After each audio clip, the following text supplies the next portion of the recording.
Okay, well, it's 7 o'clock, so we're gonna go ahead and get going. So, first of all, thanks for joining us again tonight. And I'm gonna let John go ahead and make some comments, and then we'll rock and roll here. So, Yeah, and I want to say welcome as well from the PHCC Educational Foundation side. And thank you for coming to this second session after the introductory one that Kirk ran last Thursday. Lots of great information there and lots of good discussions. And Kirk plans to go even deeper tonight. And remember, please, that this is a interactive session. It's not a presentation. It's a discussion. It's a sharing. It's a time to ask your questions and get answers and learn from each other, not only from Kirk, but also from everybody else on this call, because we're all in the same boat. We're all in this together. Remember that as you are talking and sharing, that this is being recorded and that it will be posted in a semi-public forum so that others can see it later. So just please don't share anything that you would not like to be known publicly. I will try to keep an eye on the chat box throughout the session. If you have a question and you can't ask it via microphone, just type it in that chat box and we'll make sure that it gets answered in the course of this session. Please remember to mute your microphones unless Kirk is asking you for something, so we don't get feedback loops like that. And how do I do that, again, John? for participating in this, if you find this to be valuable, what we're asking is if you are in a position to do so, please consider making a contribution to the PHCC Educational Foundation. And if you enjoy listening to Kirk and you think others in your company should be hearing this message or other messages, or you just need to tap into Kirk's vast reaches of knowledge, remember that even as we're on lockdown, he is available to do some consulting and check in with your company virtually. So if you are a PHCC member and you want to set up something with Kirk talking to your company, you can contact me directly. And if you're not a PHCC member, then please reach out to Kirk directly. Kirk always shares his contact information during these sessions, so please handle it that way. And yeah, I'm going to paste something into the chat box so that you can make your contribution to the foundation on your phone. Don't send us checks because, like everybody else, we're having problems with not having an office to go to these days. John, you got to get virtual, man. Venmo, right. Square, Bill.com. So we have a nice platform called Give Lively that will take it over your phone. There you go. And with that, I'll stop talking and turn it over to Kirk. Thank you. Thanks a lot, John. Thanks for being here tonight as well and helping. So John and Cindy and I, and so are jointly putting this program out there. And so thanks to PHCC Educational Foundation. Keith, you had your hand up a minute ago. Do you have a question, Keith?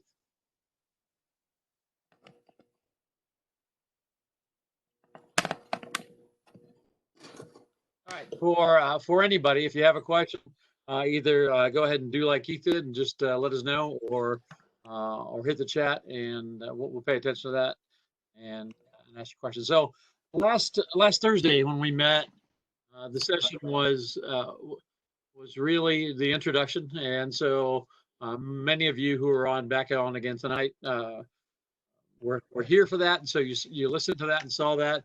So we won't be covering that turf again.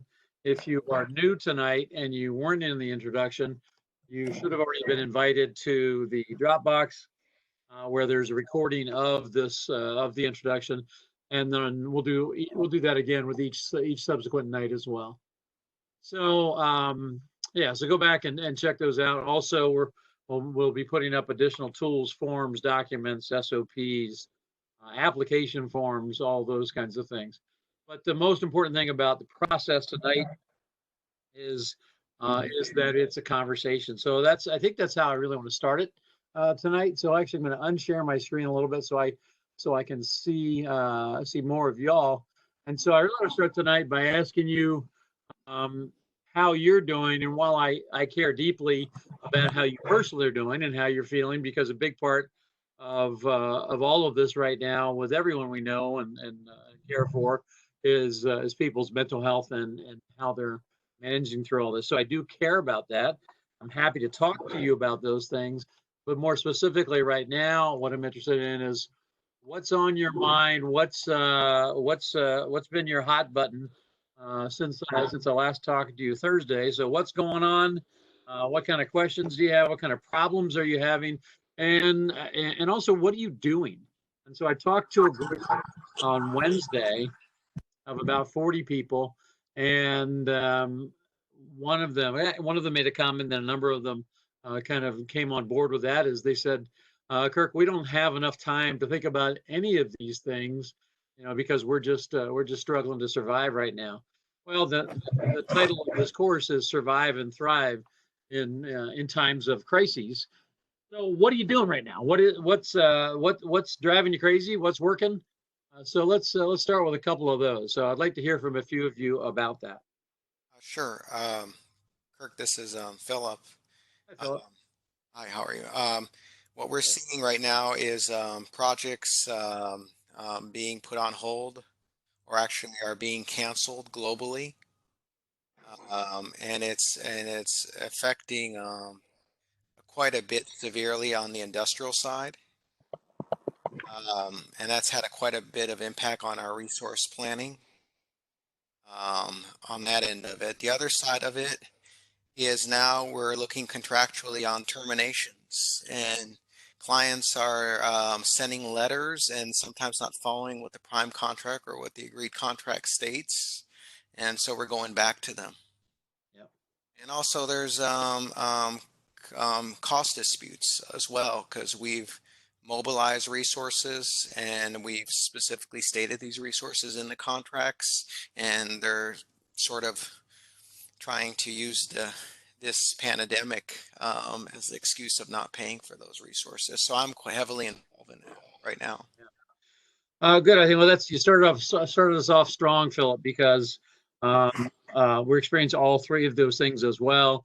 And I've talked about this last week as well about all three of those things. And one of the things I recommended last week was you get to know intimately your termination clause in your contract, and so that you can do a number of things. One, so that you can enforce the termination clause should you economically decide that's the right thing to do. But also what Philip is saying too is that people are terminating contracts as well. And so what are your rights? What did you sign to?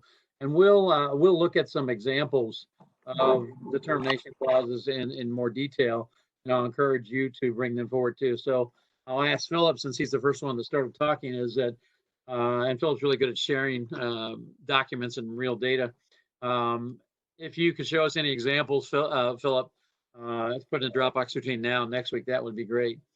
The other thing is, I think I just mentioned briefly last week about the cost disputes, but probably not nearly as much as Philip really brought it to the fore here, is that all of us can be sure that this is going to be happening more and more. And of course, it's being driven by everyone's cash crunches. And so you should expect even higher levels of disputes and lower levels of satisfaction as far as when you're negotiating changes and other types of pricing. And so beware and anticipate that, and know in advance how you're going to negotiate when that happens. I think it's probably a good idea then to throw things out like that, to throw out references and resources. And so for any of you who haven't read Chris Voss's book, Never Split the Difference, this would probably be a good time to read that book, Never Split the Difference. Some of you I know on this call have read it, but if you haven't, you should read it or watch some of his YouTube videos or what have you, because you can be sure that we're at a much higher level of high stakes poker these days. Philip does a lot of international work, and so when he talks about projects being on hold globally, of course, that's going to affect all of us as it affects supply chain and those. So, all right. Well, Philip got it started well. What else what else have you been busy with? What's frustrating with you? That kind of thing. So what's going on?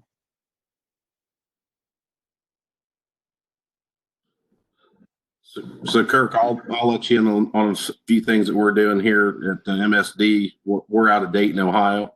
Yep. Here's the on-off button. It's on the inside, I can remember. That's you, right, Brad? Yeah, it's me. I was waiting for the voice to clear. Yeah, if somebody could mute, that would be awesome. Thank you. I don't know if your computer's going to pick it up. Nope, don't hear a thing. Jeff, you need to mute. Are we good there? Turned on. I don't know where. All right, go ahead, Brad. I'm muted. Okay, so kind of high level. I mean, when all this stuff started breaking out a few weeks ago, we just tried staying on top as much as we could. We're following CDC requirements. We started making it company policy for every single employee to send in their temperatures every morning before they come to work. We actually went out and even purchased temperatures or purchased thermometers for everybody. We kind of got the cheap ones first because we couldn't get the other ones on order. Those are supposed to come in here soon. So we put an order in of like 400.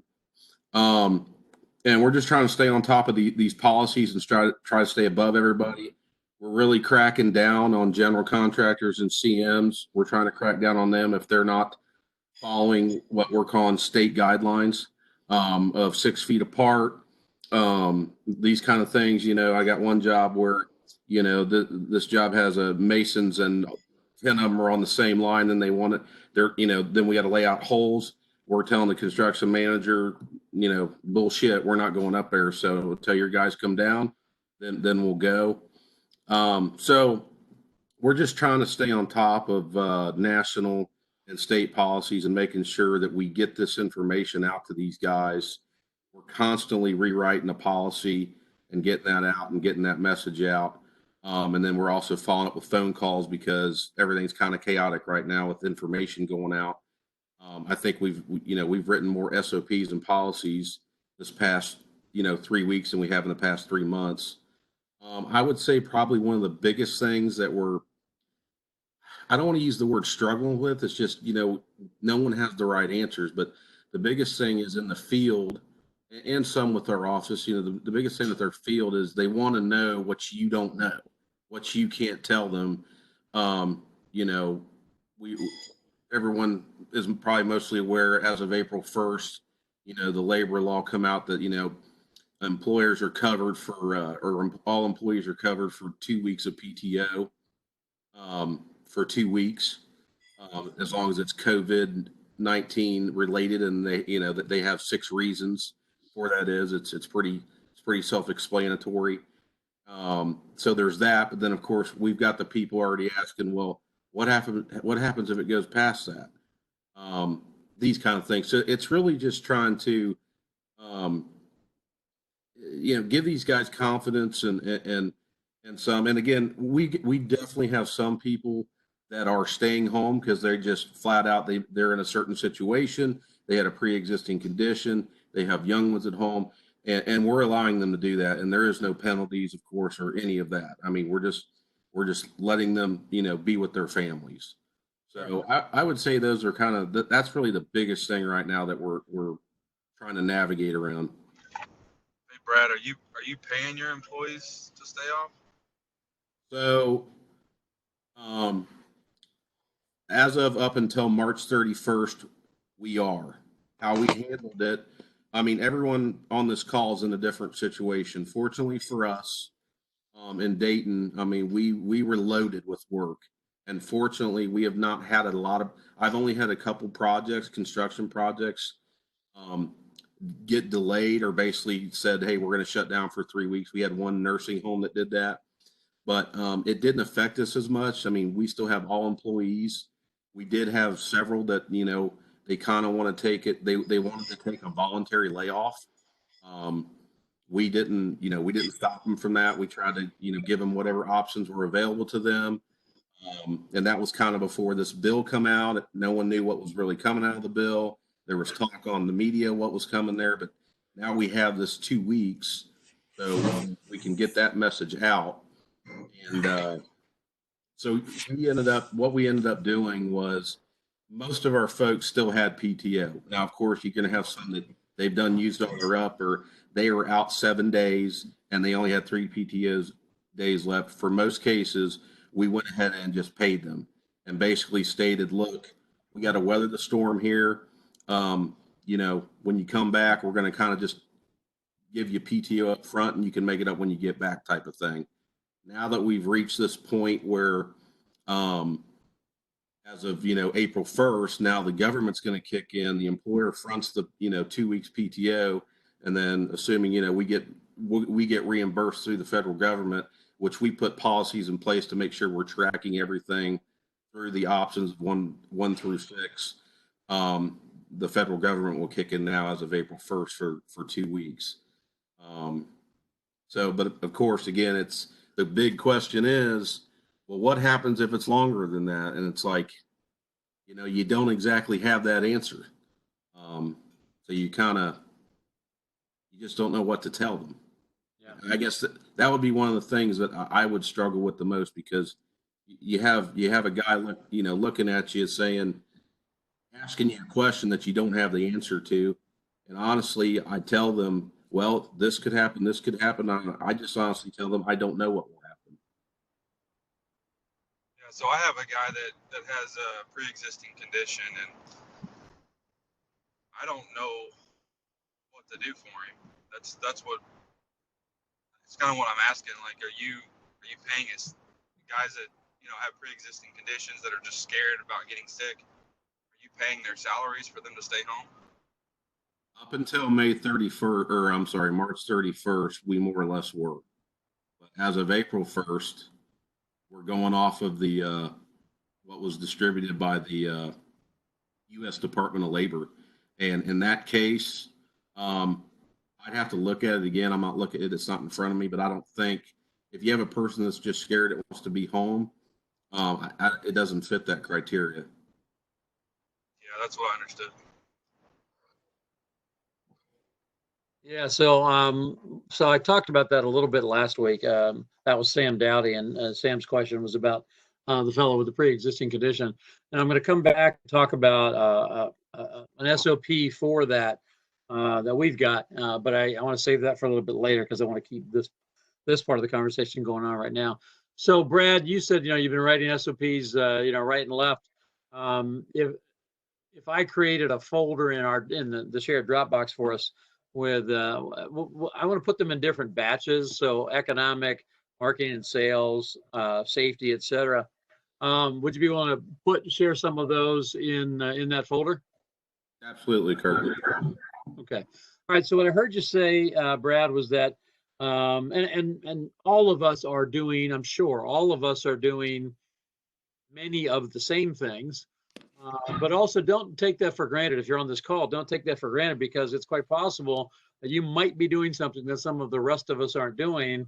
I've got a couple of ideas on that I'm going to share, but I want to hear from y'all first. And so let's kind of run through. We got a whole group here. Let's kind of run through the basics of what you're doing right now. And so one of the things that Brad's doing is they purchased thermometers. Now the ones that you bought, Brad, that are coming, are they the digital ones, the forehead digital thermometers? They're digital, yes. And then you're having them take their temperature at home before they leave for work. Is that right? That is correct. Are you having them report their temperatures at all, or just they're just taking it, and if it's below 100, they report their temperature to their direct manager. We've kind of, built a funnel for that, to where it goes to this manager, and then it goes here, and then it goes to one ultimate person in our safety program, our director of safety. But basically we've stated anything 100.4, we're following CDC recommendations. And if you have any signs of sickness that is related to COVID-19, a cough, a fever, whatever these are, then you're off for 7 days of the first known symptom. and then you have to be fever free for 72 hours before reporting back without the aid of medication. And that's what we're going off of. Therefore, we've also made it. It was kind of a gray area at first, but I think we got everybody on the same page. If you're working on a Saturday or Sunday, you still have to report your temperature. If you are sick during, let's say you were sick Thursday or Friday, you still have to report your temperature Saturday and Sunday. We pretty much left it as if you're still an employee of MSD and MSD is you're on the payroll, then we require that if you're sick, you're reporting your temperature every day so we can follow this 72-hour guideline. Okay. How did you educate all your people on the CDC guidelines? We kind of wrote it up in an SOP. It's almost verbatim, and sent that out. Okay.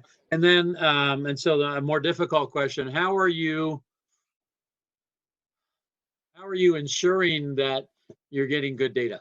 That's about as nice as I can say that. Well, yeah, and then again, this also comes along with the in the trusting factor. Yeah, could somebody lie? Of course.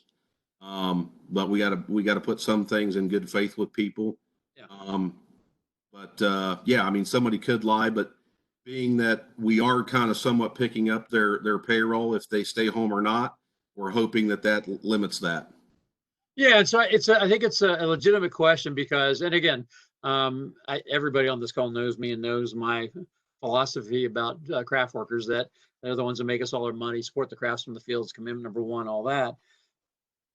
But when people have to choose between paying their rent and buying groceries and telling the truth about their temperature, the possibility exists that someone may choose to not report accurately because they're making that economic choice. Are you doing anything on the job sites once people get to the job site as far as a secondary verification of temperature? Currently, no.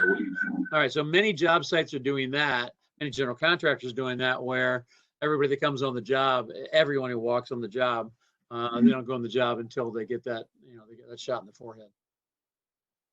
So you're not doing that. No. Okay. No, I will add to. I wanted to add too that where we've noticed the biggest hit would be in our service department, and Chris Abel's on the call as well. He's our service operations manager, and I know we've been working together a lot. We had a meeting today about putting guys together on a project that we're getting ready to start to help with this. So we're really having to think outside the box on this. Okay. All right. So let's for another little bit. What's everybody? What else are other people doing relative to ensuring that employees don't come to work if they have any kind of symptoms at all? So Kirk, we suspended our sick days, so there's no sick days to count against you. We're tracking them. But we're not counting them against them to stay home. And if you're, more susceptible to it and you do decide to stay home, just in general to not get sick, we're paying 60%. Okay. Just keep them home. All right. So you're suspended their sick days, so they're not using any sick days up, they're not capping out, and then you're paying them 60% to stay at home. And I like that. I think that's good. Where are you at? My guess would be probably not too many people have done that yet. Is that a fair statement?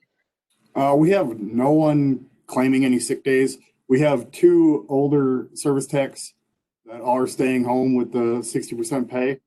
Yeah. Because they're older and more susceptible. Other than that, we got all the guys PPE and we're separating them. If we do have anybody working, they kind of are pairs that are going to stay paired through this entire process. And then we're just trying to keep them with as much PPE, cleaner, and everything that we can until we're providing all that for them. Okay. All right. So separation. And so we talk a lot about that. How do y'all feel about, I'm so sick of hearing about social distancing. It's critically important, but I'm sick of hearing about it. Realistically, how do you see social distancing and separation working on the job site?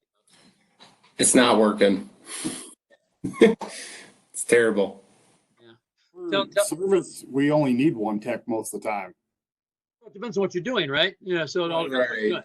So if it's a service call and it only needs one tech, that's good. But in construction, it's less easy to do. Yes. So Nick, you said it's not working at all, right? Right. So being a general contractor, I mean, project that we're just starting right now, we got concrete going in the ground. And so now I have a crew of 20 concrete guys pouring walls that are nose to nose to each other. We got another project that is in the finishing stages. So now you have all the MEP guys on top of each other trying to get their devicing out, flooring, paint, everything else in between going. So it's been really tough trying to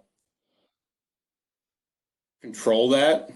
And it's about 10 minutes of the time that it works. And then all of a sudden they're back to their norms.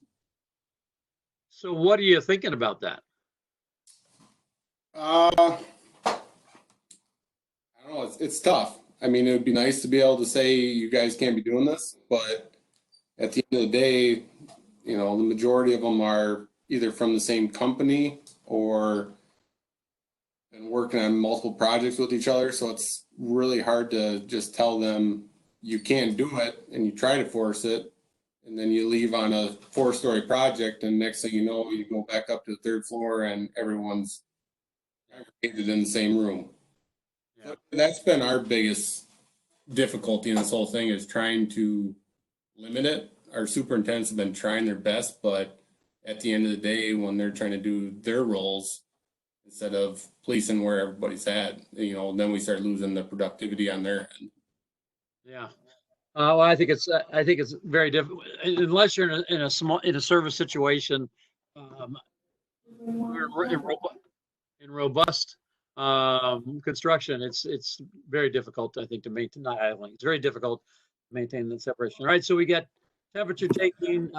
We've got when we say PPE, what mask do you have people wearing? What kind of mask do you have people wearing?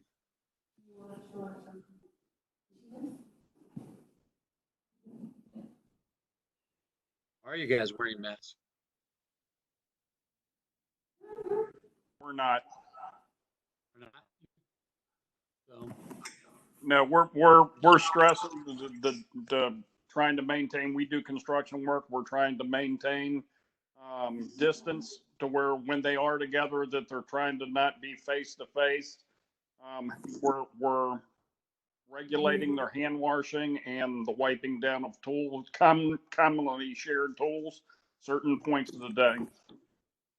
Like what? So what's your SOP there? What have you taught your guys to do? What are they doing? What are they supposed to be doing? I guess that's the best way to say it. Yeah. 3 times a day that any shared tools, snap cutters, chop saws, anything like that get pulled out of service, wiped down, and that the guys are taking extra breaks to wash hands and maintain that their hands are clean. Are you doing anything on entrance or entrance onto the site? The GCs we're working with are all doing the temperatures on the job. Most, I'd say probably 85% are doing temperatures. They're coming in and they're recording it. And it's part of what the foremen are putting on their daily reports as well. Okay. We're waiting for the digital thermometers, the pointing temperatures to come in. And they're, of course, coming in from China. Yeah. All right. So I'm hearing some varying degrees of applications of temperature. I didn't hear a rousing response that people are wearing masks, hand washing, taking extra breaks to do that, and then wiping tools down. But what about other surfaces? What about how are you protecting surfaces? So I've got somebody who's got some family in the background. If we could get you to mute your mic, that would be wonderful. What are the rest of y'all doing as far as surfaces? So our safety director has provided every superintendent a bleach solution that we have to go around on, obviously the more finished end of the projects, and start wiping down everything to where, especially if we're concentrated work is on third floor, that gets addressed, you know, before fourth floor that has no work. So that's kind of our process right now. It depends on obviously the product that is the finished product that we're going about. So obviously with the bleach, it can do some damage. Okay. How do y'all feel about these measures? And I mean that as open-ended as it sounds. How do you feel about these measures that that we've been encouraged to take and either are or aren't taking? How do you feel about it? Some countries, they're more stringent, to be candid. And So it's is this gonna, I asked it a different way. Do you feel as if this is going to truly protect workers? Or do you feel if it's kind of like how I feel about taking my shoes off if I were to have to take my shoes off to go through security at the airport? I think we're doing, at least for me, I think we're doing what we can to, and still giving the guys an opportunity to go to work. It's more what they're doing on their off times that I think that they're more prone to it when they're not being told to take a break and wash their hands, what they're doing when they're going into stores to go grocery shopping, or, you know, what the other family members that they're coming in contact are doing. I have to think about that one, Dave. Was that Dave? Yes. I have to think about that one, Dave. I'm not sure how I feel about that. Or if that's, and this is not to offend anyone, but everybody knows me, so I offend a lot of people all the time, so I don't worry about it too much, really. Or is that us saying, well, the guys are safer at work while they work with me than they are at home or in the grocery store? I don't know. I'll call bullshit on a little bit of that. I mean, anytime you get a large number of people together in one space, and people on construction sites tend to have more interaction and to touch more of the similar things. I don't know. I'm not sure I agree with that, but I don't want to get philosophical on it, so I'm not going to do that. What about other measures to do things to decrease social contact other than PPE, right? By the way, which has been tremendously amusing to me to listen to frickin' Congress people and people in the administration who can't seem to pronounce PPE or to really articulate what it is. It's hilarious. It's like it's some acronym that just got invented.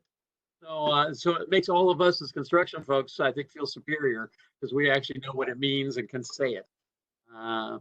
So what else are you doing anything other than that? Because I've got some other things that we're doing other than that, but I bet you some of you are too.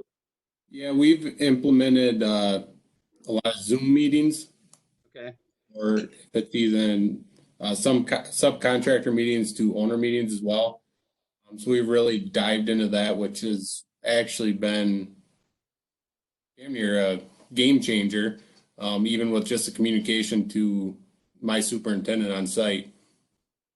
Good. I think that's really good. And I don't know where the rest of y'all are at, but I said last week that there's a whole bunch of things that are going to change as a result of the world going through this crisis right now.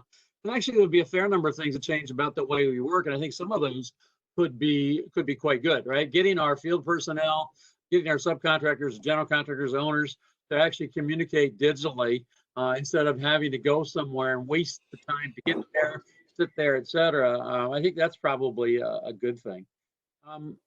What else physically? And anybody else physically doing things on jobs other than the PPE and the hand washing and the wiping down? We had a recommendation from our safety director. This is Dustin. We had a recommendation from our safety director that the UV light from the sun actually helps kill some of the bacteria from the virus. So we've been asking the guys on breaks to open up their vehicles, let them air out, take the sunshades out, and lay their PPE, glasses, gloves, and that sort of thing out in the sunlight. Okay. All right, that's good. Yeah, it certainly won't hurt to do that. So, by the way, I really appreciate what Dustin did. I should have mentioned at the top. We've got 50 or 60 people right now, I think, probably on the call.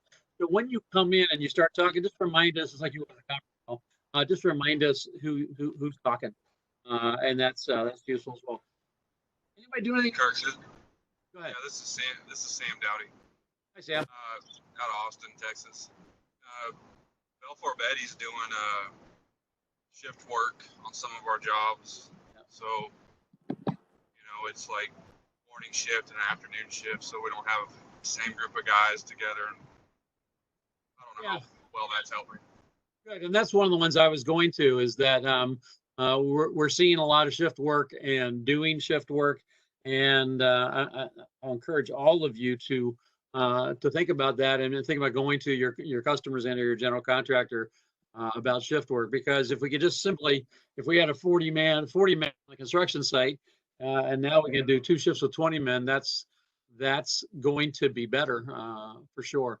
One of the things I forgot to mention at the top of this call, and those of you who've been in my classes, I'm sure you're already doing this.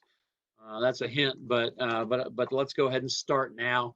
But I'd like everyone to do, as we're both tonight and subsequently, I want you to keep an action item list and a list of questions. And so I'd like for you to go ahead and do that. I don't have any way of enforcing that, but of course, if we're going to spend the time together, it really makes an awful lot of sense to write down things that you're going to do and questions that you have, because we get this wealth of knowledge on here with all of these people. And so please do go ahead and start keeping an action item list, and then I'll ask you maybe at the end to share some of those things. And so one action item that I think you should add to your list is shift work for sure, because just from a numbers standpoint, that's going to be effective. Now, of course, the trade-off with that is supervision and inconvenience and those kinds of things, but that's relatively minor. And so there's not really a good reason not to do shift work, other than it pisses some generals off. But I just always say that's a side benefit, right, Nick? So, Exactly. all right. Am I the only GC on here, Kirk? I don't know right now. You weren't the only one invited, but typically GCs don't believe they have anything to learn, and so that's why they wouldn't be on here, Nick. Right.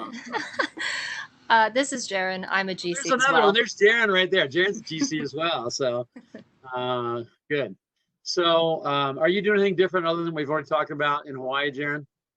Well, we're actually told by the government to continue working. So they have said, do not stop working. Of course, abide by the CDC's rules and regulations, which we're doing, but they have asked us not to quit working unless we absolutely have to. So people go to work and they go home. That's about it. But yeah, we're just doing the basics and continuing work, but trying really hard to keep everyone 6 feet apart is rather difficult, but we're trying. So. Yeah. So and Darren's company does almost exclusively Department of Defense work, and in Hawaii. So, are you doing temperatures? Are you doing any of that stuff? Nope, not at this point. How come?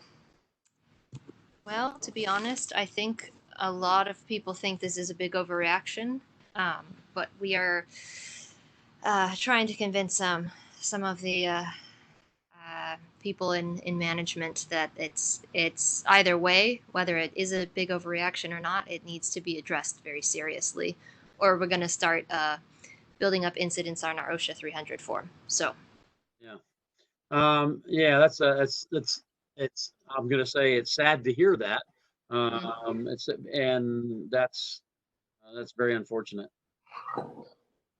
because it's about playing the odds, right? It's about the precautionary principle. I'm going to come back to something you said earlier, Sam, too, a little bit later about. Let's do it now.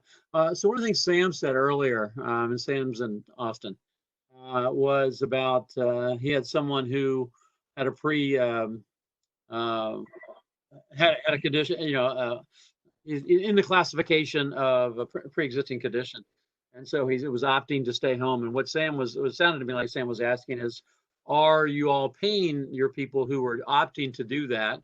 And then Jesse said that what they're doing is they've suspended their sick days, and they're paying people, say, 60% for staying at home. And so those are.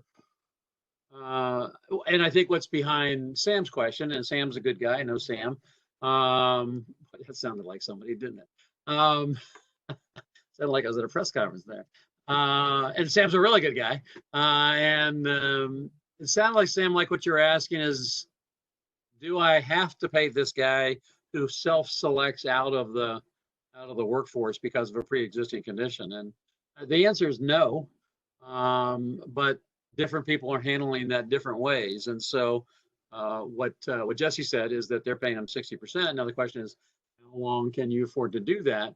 But we are going to get into tonight and perhaps continue into the next time what different companies are doing, because I've got the luxury of talking like this on a daily basis while you guys are on a daily basis keeping the jobs afloat. I'm spending every day 8, 10, 12, no, definitely more than 8, 10, 12 hours a day talking to people just like you from all over the country and seeing what people are doing and keeping my own things afloat as well. So the big question is what do we do with these people? And that's going to boil down to both economics and the moral and ethical issue. So I'll come later on to some other things that people are doing on jobs relative to the safety piece. But let me switch gears now and get into some other slides. And again, all of the slides are intended to be stimulus for discussion. So let me go back to here. All right. So what you should see in front of you is a cover slide, and so for everybody on here, at the bottom of the second slide, and all of these slides will be put into Dropbox, and everybody on this call has been invited to Dropbox already. So you'll have both the slides, other materials, and the recording. And then on here is the email, the address that I'm using for this series, so I can keep them separate from everything else I'm doing. And then also my phone number for texting and what have you. So, and I've had people avail themselves of that as well. So, well, we're glad you're here. As I said, if you missed the introduction last week, this program's intended to be a conversation, Socratic seminar, if you will, amongst all of you, with the topic being how to survive and thrive in times of crises, and that's intentionally plural. John made the notification, I'll make it again, is we are recording this.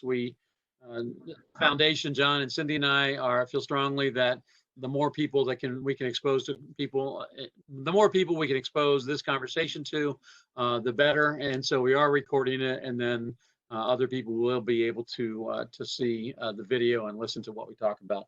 And so, but that's just a notification. I thought about that after last time and said I really should have said that last time, so I am now. So if you weren't on the call last time, you haven't seen what we did and what we talked about, it's in Dropbox in a recording, but now also you can get it on YouTube at that address right there.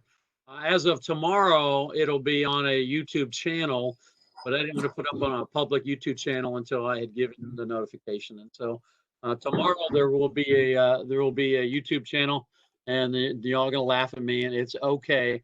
I couldn't come up with a really good name for what I wanted to call this YouTube channel, so I just said I asked my family, what should I call this channel?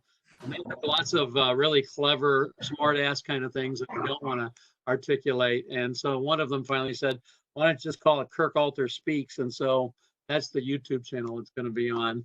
And so all of the videos, and I'll post other videos on there as well, if whatever I think is going to be useful to all of us.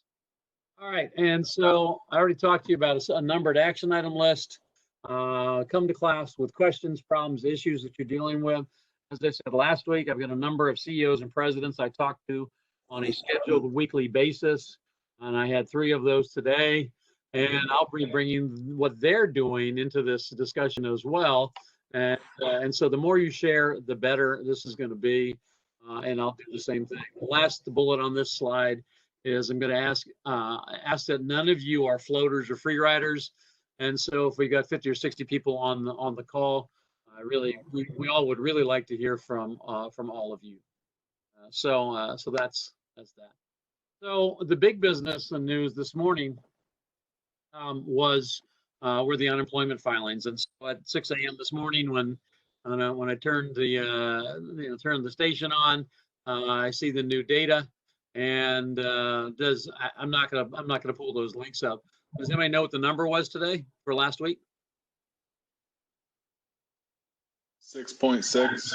Yeah, 6.6 million new filings last week, right? So that's through Friday of last week, and today's Thursday. And then the previous week, you remember what the previous week was? 3.2, wasn't it?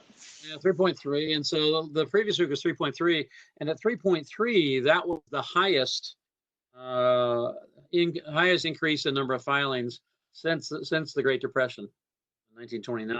And so now in 2 weeks' time, we've had 10 million unemployment filings over the last 2 weeks. And if that's not staggering to you, I don't really know what staggering would be. Kirk, is that based on percentage? No, that's real count. Oh yeah, as far as the increase? Yeah. Yeah, it's based on percentage. Yes, not count, right? Because of population change. Exactly. So biggest percentage change since the Great Depression. So I've put some links for all of you there. I'm sorry, I just got a good so I'll go full slide here.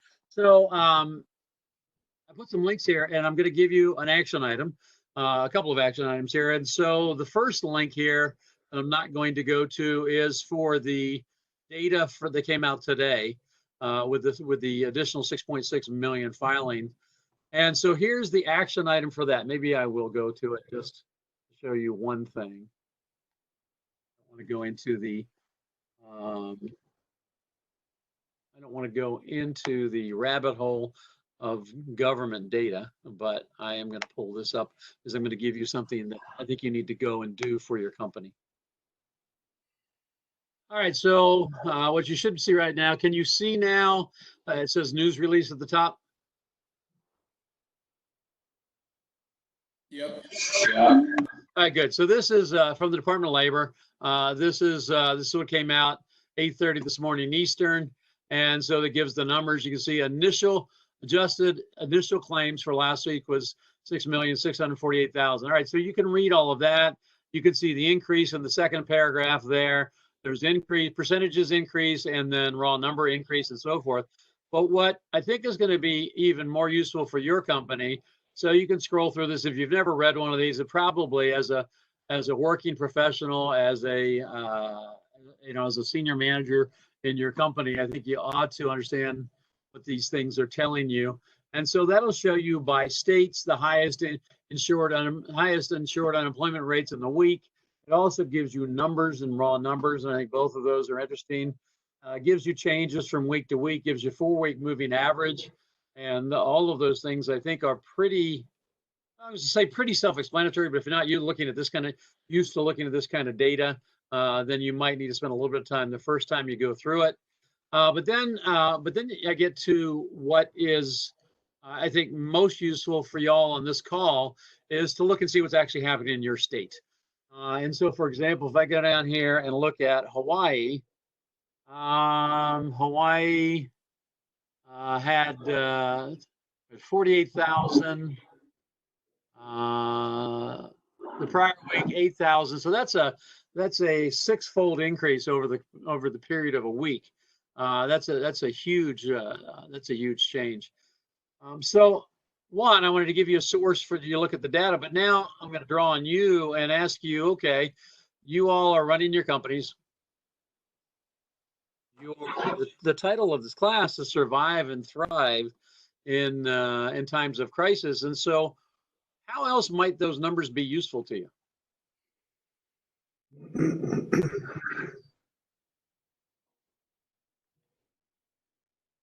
Right, I'll wait. I got all night. How else might those numbers be useful to you? Kirk, this is Jeff Voss. You probably would use them to hear that you have a potential pool to draw from down the road. Of course.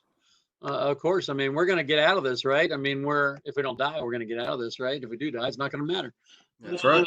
And so we're going to get out of this. And so, we've talked about forever, Jeff, and I appreciate your comment. We talk all the time about about not having enough workforce and things like that. Well,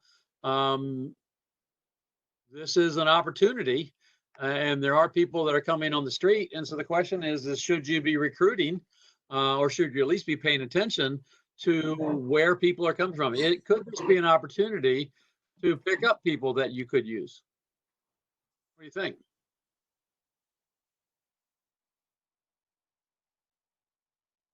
Yes, I know manpower has been a big issue. This is Dave down in St. Pete, Florida.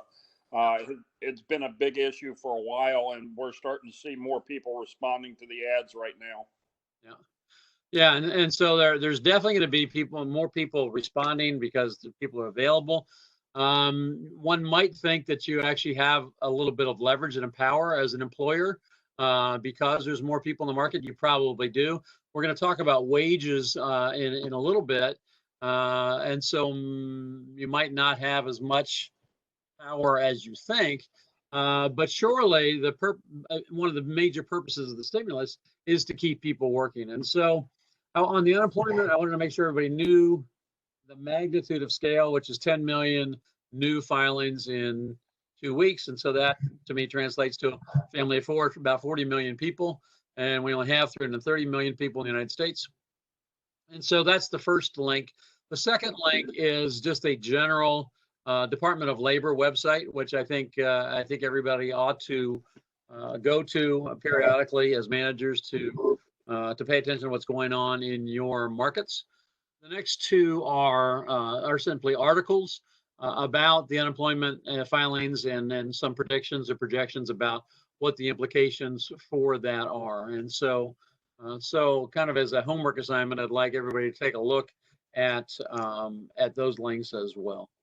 So there's a couple slides. And here's the slide that I think really shows all of us what we're talking about, because everybody on this call, or almost everybody on this call, remembers the recession of 2007, 2008, that then rolled into into 2009, and finally, we've been coming out of since 2009. So look at this graph, and I mean these are the real numbers, right? And so, how does that make you feel when you look at that?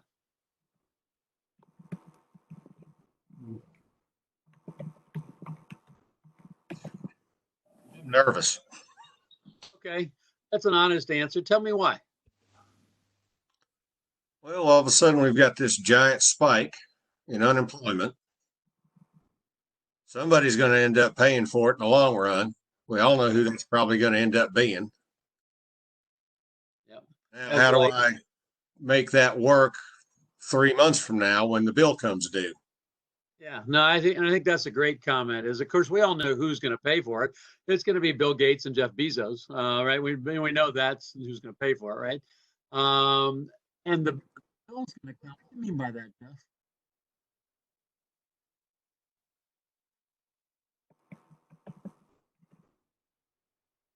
That was Jeff, right? Yes. What do you mean by the bill's going to come due? Well, nothing in this world is free, and I see unemployment as somewhat free money, even though we've paid into it all these years. Yeah. Last time it was used in not necessarily this excessive an amount, but a large volume was drawn off. It ended up costing my company a little bit extra every month just to put back in the kitty what was taken out that was borrowed from. Yeah, well, there's no doubt that there is no free money, right? And so if the Fed's printing money, unless we're cutting national budgets in other areas to offset it, which we are doing some, but not nearly to the extent of $3 trillion. There will be the piper to pay, and of course, what that's going to mean is higher taxes, probably, certainly higher prices. And so, this is one of the questions that I asked earlier this week with a group of people, and this is one of the things that people said, well, I haven't even had time to think about that yet. And I get that, but so if that's where you're at right now, that's fine. But we're kind of at the point now where this has been around long enough now. It's been around for, a month now or so. I think we've gotten our safety measures dialed in. Now, enforcing them is a different matter, but we've got our safety measures dialed in, and so we really got to get back to the business of our business. And for me, what that means is the economics of it and what kinds of actions we need to take in order to manage that. So let's stay on the unemployment piece right now and stay on Jeff's comment right now. So now y'all tell me what you are either doing or what you're thinking about doing regarding the economic impact of all of this.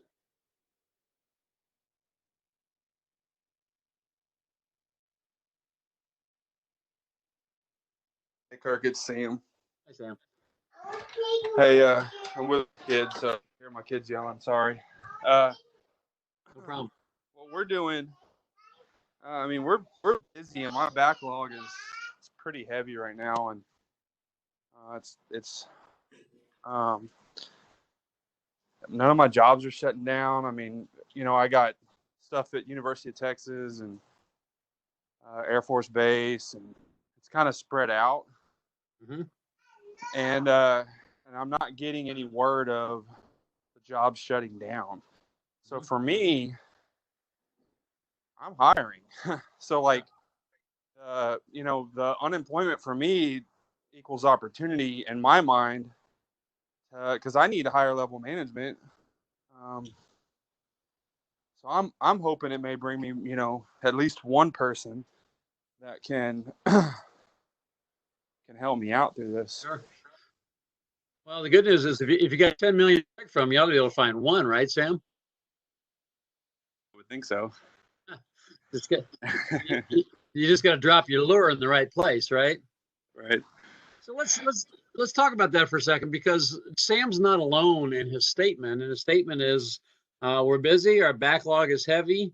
They don't have any jobs shut down. Now, Sam's in Texas. There are 5 states left as of 5 o'clock tonight. There are 5 states left that statewide didn't have a national stay-at-home order. And has Texas imposed that yet, Sam? No, they haven't. The city of Austin, as of a couple days ago, was the only that I know of. Was the only city that. But none of our work is city work, and so we're at the University of Texas. They're not shutting down. Some of their jobs are, but the one we're on isn't. And Travis County work, which is Austin, they're not shutting down. So. Yeah. So, yeah. And so, so if one is in this situation, then one can, I think, continue to be optimistic and doesn't really have to do particularly much other than keep on keeping on. And we talked last week about how for most of these stay-at-home orders, construction is exempted from that anyway. And we did have a conversation about that. I think it's an important conversation about, is that the right thing to do? And you all heard me say last week how what I believe to be the case there. I had a conversation yesterday with an executive vice president of a national association, which I won't name. But I did last week when we were talking. I did mention that universally the construction industry national associations came out to the Congress and to the governors and mayors and all those, universally saying, hey, all construction is essential. And for the most part, most states have bought into that. There's a few exceptions to that, but most states have bought into that. And as a result, the construction industry is working. We did talk about that last week. We talked about how there is an ethical and a moral issue there, as contrasted with a economic issue. But for the most part, the construction industry is proceeding following the economic argument instead of the ethical or moral issue. And I understand that. The discussion went like this, though, is that discussion with this EVP was, hey, as an industry association, and it wasn't just me on this call, as an association, do you represent the entire industry, or do you just represent the construction industry owners and managers? Why do you think I asked that question?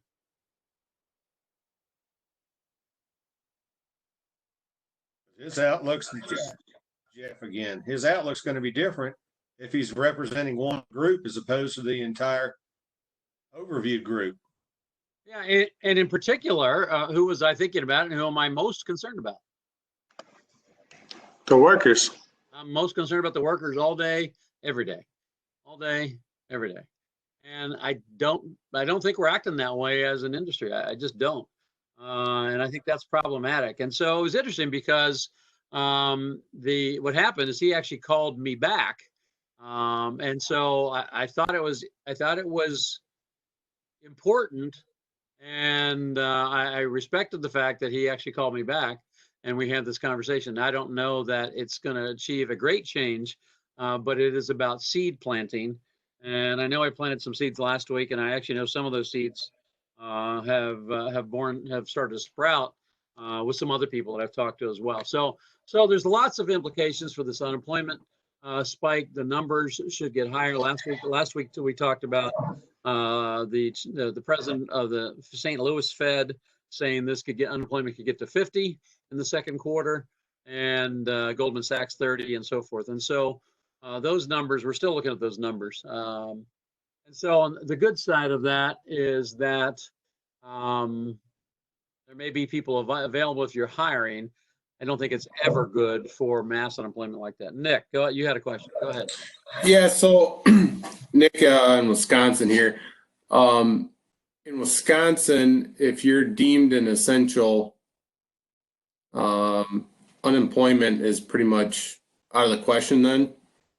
Just wondering if that's happening in other states and kind of how you're handling it with, because we have our own carpenters as a general contractor. We have our own carpenters, so we do have some of them, and that was one of the things that we implemented was just making sure that they understand that there are financial burdens that could come from staying at home.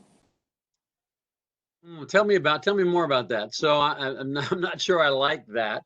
Well, I guess it's probably not the best way, but just to let them know that, if you were thinking about just staying at home and having 2 weeks off, that to collect unemployment is actually out of the question for you on that part. So it's just letting them know the details that are kind of covered up a little bit for everybody out there. Yeah, so that gets that really gets to the heart of the matter, right? Is that what is our role as leaders in all of this? And and I think we're making lots of mistakes that hopefully won't come back and bite us. But last I checked in the daily press conferences, we have a forecast now from the president and his team about what they're expecting as far as deaths, right? So what's that number? What are they? 240? 240,000? Yeah, a couple 100,000 people. Probably, I don't know if that resonates with people as much as it should, because it's such a staggering and mind-boggling number. 240,000 is a lot of people. Well, that was the low end too, wasn't it? Well, that's what she said. Burks, right? So Burks is his epidemiologist go-to woman, and she says if we do everything perfectly, we're about there. So let's look at those numbers real quick. And so I'm pulling up a calculator here. So 330. So if 240,000 people die, and we've got a U.S. population of 330 million, that's about 7%. All right. So first question for everybody is, I mean, none of us on this call are epidemiologists. I'm pretty well read in Kirk, this is Jim. 7% yeah. of the population will die. Well, 204. I'll do the math again. Let me. No, that's not right. Okay. 240,000. I think it's 0.7. Yeah, probably missed that. So, yeah. So how big is your company? Any of you? How big is your company? I got 84 employees. All right, 84 employees, and so 10% would be 8, right? And so just statistically, so 0.84, right? So statistically, you're gonna have one person die. No, we're I guess yeah. Right? Well, when you were at 7% before, but now you're at under 1%. But yeah, statistically, yeah, that's troubling. Let's just round it and say 1%, right? And so the question is where are we all at as leaders relative to saying, you know what, if we keeps the economy going, let's say I have a 100-person company, losing 1 to 5 people to this would be tragic, but it'd be better than shutting business down and shutting our revenue down. How do y'all feel about that?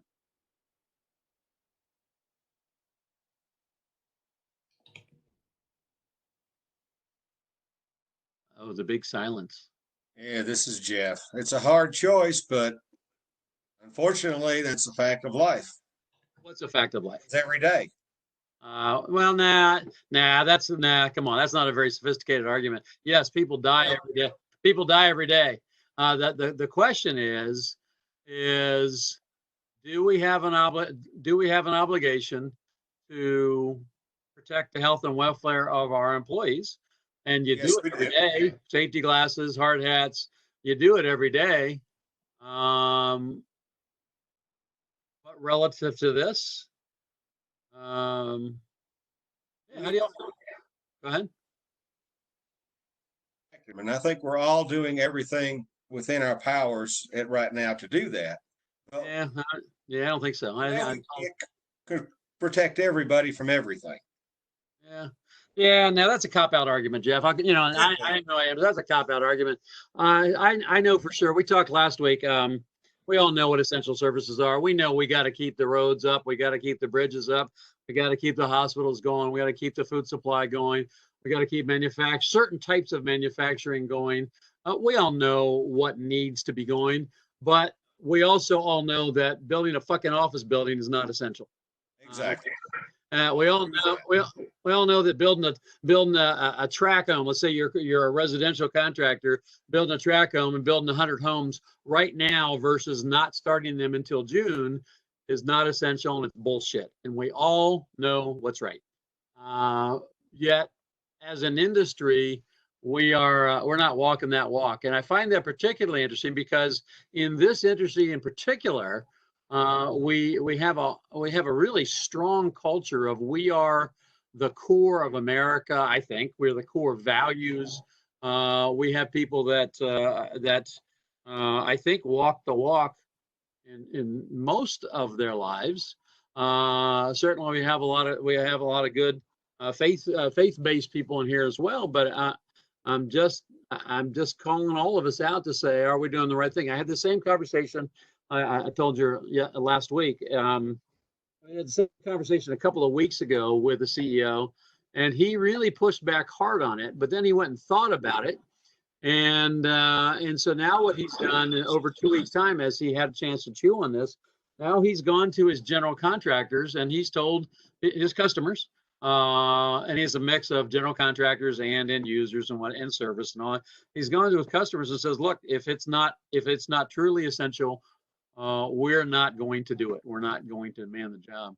And so he's actually doing about 50% less revenue than he was doing 2 weeks ago, and he's doing it intentionally because he has decided that it was more important to not send his guys out there for this. And so yeah, it's a legitimate discussion, and I want it to be in everybody's minds. Hey Kirk, this Yeah. is Sam again. I'd like to add to this because I do feel like when it comes to ethics, you know, like you said earlier, I do feel like I'm a good guy. Yeah. And you know, I thought about your comments last week, and you know, at some point, like for me, I can't afford to pay these guys to sit at the house until we say it's safe to go back to work. So at some point, shouldn't it fall back onto the employee to say, okay, I'm either going to, you know, ethics or economics for the employee. It's like, hey, look, the work's there. I can either go to work and feed my family, or I can stay home and keep my family safe. I mean, at some point, it needs to fall back on the employee to make that decision. Yeah, and Sam, I hear what you're saying, and so I'm gonna give you my response to that. I appreciate your comment too. I think it's an honest comment. So what it really boils down to is, as leaders, and everybody on this call is a leader. As a leader, do we have an obligation to keep people out of harm's way, in spite of the fact that they may choose to go into harm's way? That's the question. And for me, the answer is easy. The answer is yes. The problem. Go ahead. Yeah, go ahead. Can I say something? Yeah. I mean, I got my bills to pay too, and so I think as you know, I'd be willing to stand up as a leader and say, look, guys, if you want to go home, I can't pay you. You can go home, but I'm choosing to work because I have to feed my family. Yeah, but you have to understand. Yeah, but you have to understand. Just saying it, and even saying it that way, we're predominantly a male industry. We have some females, not enough, but predominantly a male industry. That's the coach. You're the coach. That's the coach looking at the player on the sideline that may have blown out his knee, saying, hey, you know what? We still, everybody's got to make their own choice, but this is the championship. And that's where, for me, the leadership piece comes down. I think it's a managerial and a leadership cop-out when we do this. And so I'll go back to the conversation I had a couple of weeks ago with that CEO who's had a chance to process on this and their policy. And he did a company-wide video message the other night. And even some of what he said, I was pretty uncomfortable, even though he's come quite a ways.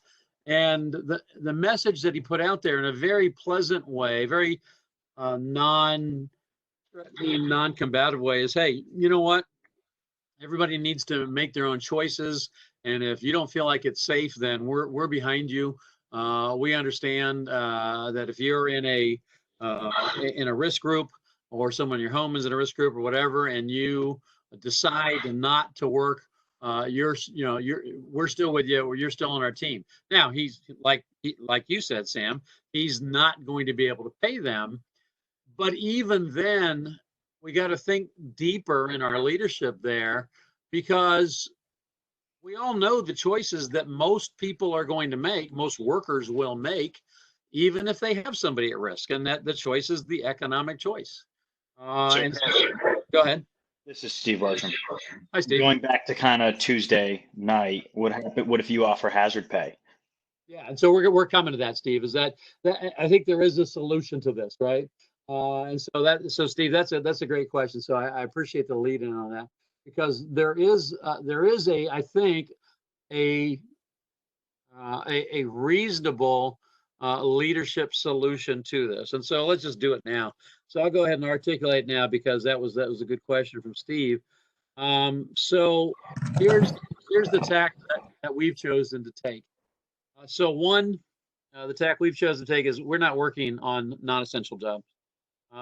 So if I was going to write an SOP for right now, as far as for protecting the workers, and now we're talking about outside of PPE, we're not working on non-essential jobs, because as a company, we've made a decision that we know what non-essential is, and so we're not doing it. And so what that requires us to do is to go and have hard conversation with customers, with knowing that it's going to make some customers unhappy, with knowing that the worst possible scenario is that we could end up in some litigation over this. But as I said last week, I think I'm not overly concerned about that.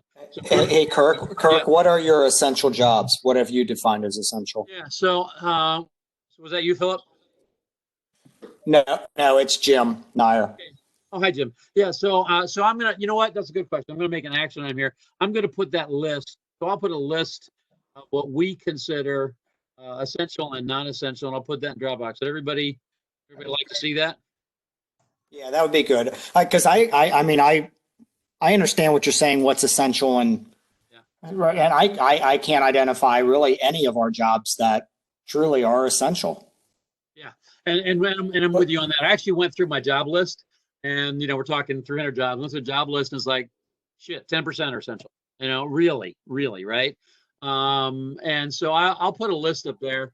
It's all the things I've already said before, but I'll put a more discrete list so you can see it. So the first step in our SOP is we're not working on non-essential jobs, and that means we have to have those hard conversations.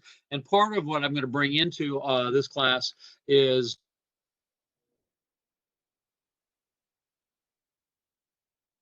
give examples, all that kind of stuff. The second thing then is on any jobs where we are working is we're going to have a few steps under that. So where any jobs where we are working, then what we're doing is we are pre-screening our employees.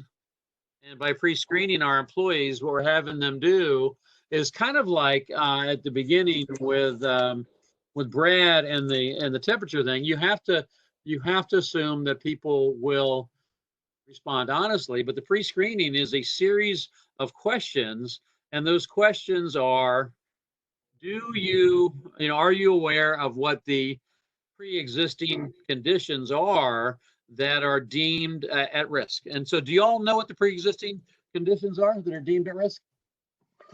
Dry cough. No, well, that's symptoms, right? So not symptoms, but pre-existing conditions that create a higher risk for the individual. Diabetes is one. All right, so diabetes. Keep going. Blood pressure. All right, so diabetes, high blood pressure, autoimmune disorder, any kind of autoimmune. What else? Past pneumonia cases. All right, past pneumonia, Cancer. Pregnancy. And so if you don't have that list, go to the CDC and get the list. And so we've created in this SOP a pre-existing condition checklist. And so this is not a checklist they have to give us because you've got HIPAA issues, right? And so we're not going to get into any HIPAA issues, but a pre-existing condition checklist so that we're crystal clear that they know what those are. Age is another one, right? So even a year older is a pre-existing condition. And so right away, all of us have workers in that bracket. And so we're asking them to go through that pre-existing checklist, and not just for themselves. And so we have for the worker, but also then on this checklist, we have immediate family in the home. And then we also have immediate or extended family outside of the home with whom you have contact. So it's 3 columns. And so they go through the checks on the boxes, and they fill it out. And then what do you think the next part of the SOP is? Current health issues. Yeah. So actually, I'm going to add that because we don't have that on there outside of the pre-existing. So I'll put current health. That's a good add. What's the next question? What's the next statement? Symptoms. No. Whether they feel comfortable working. No, I'm not going to. So this is a really good question because I'm not going to ask them if they're working. Why am I not going to ask them that? That's an easy out. It is the easy out. It's the lazy way out. It's the anti-leadership way out, in my opinion. And so the next item on the SOP is if you have checked any of these boxes, we are asking you to not come to work. We will help to take you to the economic resources and pathways for you to follow, including both from our company, but then also government provided things. But if you checked any of those boxes, any of the boxes, then we are asking you to not come to work and put your fellow coworkers, both within the company and in other companies, to not come to work. So that's the next part. Then we go to, I think we're bullet 3 on this SOP, is if you do not have any of those, if you've not checked any of those boxes, then we are going to ask you to, and here we do want tangible, what's the word I'm looking for? Not tangible proof, but a tangible, a positive assertion is what it's called legally. Then we're going to ask you to make a positive assertion that you are volunteering to work on these projects, which we are deeming essential.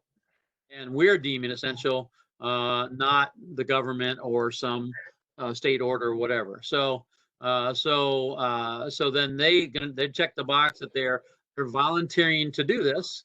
And so now if they volunteer to do it, by definition, they are self-assessing. They don't have any of those conditions.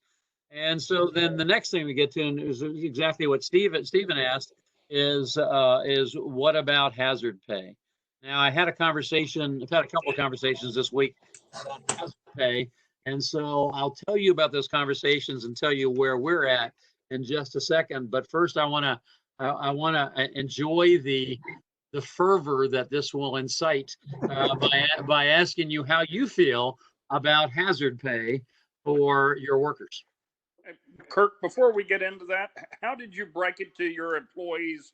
You said you had 300 jobs, which means you have a lot of employees. Yeah. You took 10% of the jobs. How did you tell all these employees that they no longer have a job to go to take it down to 10% of your manpower? Yeah, no, we're coming to that. I have that answer. We're coming to that. So I will share that with you.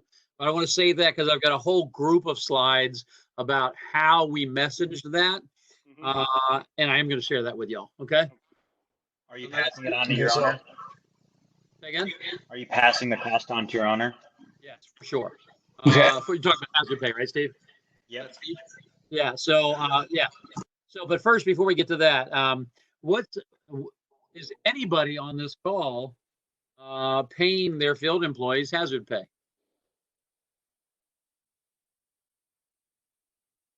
All right, I'll ask it a different way. Is anybody on this call not paying their employees hazard pay? We are not. We are not. I would guess that's probably unanimous. So of course, this is part of why we're having these kind of conversations. I'm here to let you know that hazard pay is coming to a job near you soon. For sure, absolutely. Construction tends to be a lagging industry relative to other industries in both changing and in rapidly adopting new policies, procedures, et cetera. Would you all agree with that? Do 2 to 4 projects like this a year. Yes. They get asked to do projects like this every week. Say it again. I heard a female voice. I didn't know who it was. Okay. I don't know if it's going to come back or not, or maybe I'm just hearing voices. So construction is lagging. So today I had a telephone call with a manufacturers industry group. And so on this call were a number of global presidents and vice presidents from manufacturing.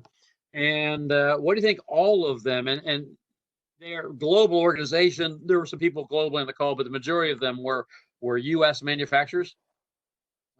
What do you think a big topic was today about something they're doing right now? Paying hazard. Yeah. All of the manufacturers on the call are not talking about. They are taking measures to pay hazard pay. Any guesses on the magnitude of scale of that hazard pay? Basically time and a half. No, that's a good thought, because that would be the normal expectation, right? That's in our industry. I think that's probably what craft workers would think about if thought hazard pay. So it's not time and effort. It's 30% premium over base is what the manufacturers. So 30% to have people come in and work on the line, and so probably some people on the call might be thinking, well, we're not manufacturers and all that. Then you probably haven't been on a factory floor lately, because of course so much of factories, manufacturing these days, of course, is automated robotics, et cetera, et cetera, et cetera. And so there is a fair amount of separation on the factory floor as it is. And so, but to a person, to a company, some of them already are implementing hazard pay. So what might drive that in our industry? Where your employees have to work. So where they have to work and what else? Probably the type of work they're doing. I'm service work. Yeah. So we're a little more exposed, I think, than some folks. Yeah. Yeah. And especially if you're doing service work at, industrial facilities and plants and things like that, right? So, yeah, that's going to drive it. And then, of course, if the numbers go up, like the Dr. Blix talked about and President Trump has talked about, if the death numbers go to 100 to 240,000, then the illness numbers will go up into the millions for sure. And suddenly we're going to have some issues, which brings us back full circle to having this conversation about, should you be hiring now? And the answer is maybe, and it depends on what your strategy is. And so I wanted to bring up the notion of hazard pay. We're not doing that right now, but that's going to go into our policy. We're not going to go 30%, but I think the idea of sending people out to a situation where we're saying that we have to work, we as a company, because it is in fact essential services, true essential services. We haven't decided on the number, but it's either going to be 15% or 20%. So that's, go ahead. Hey, Kirk. So I'm just going to call out Dan DeLuca just because he's from my class here. So if he comes to me and says, hey, I'm going to start charging, or here's my bill for hazard pay, how am I supposed to react to that one? Typically, I'm like, you want to come to me for that? I can probably find other electricians any day of the week to come in here and do the work. Yep. Is that going to be something that, since the majority of the group is a subcontractor at most, is that something that they're going to have to fear on their end? You're asking Dan, so I want Dan to answer.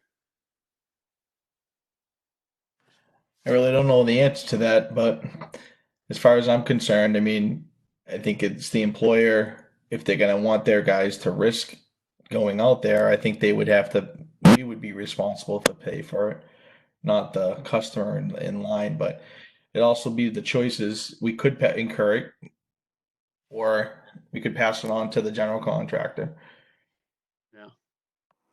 Yeah, I think for Nick's question as a general, I think it's the right question, asking a sub about how they feel about this.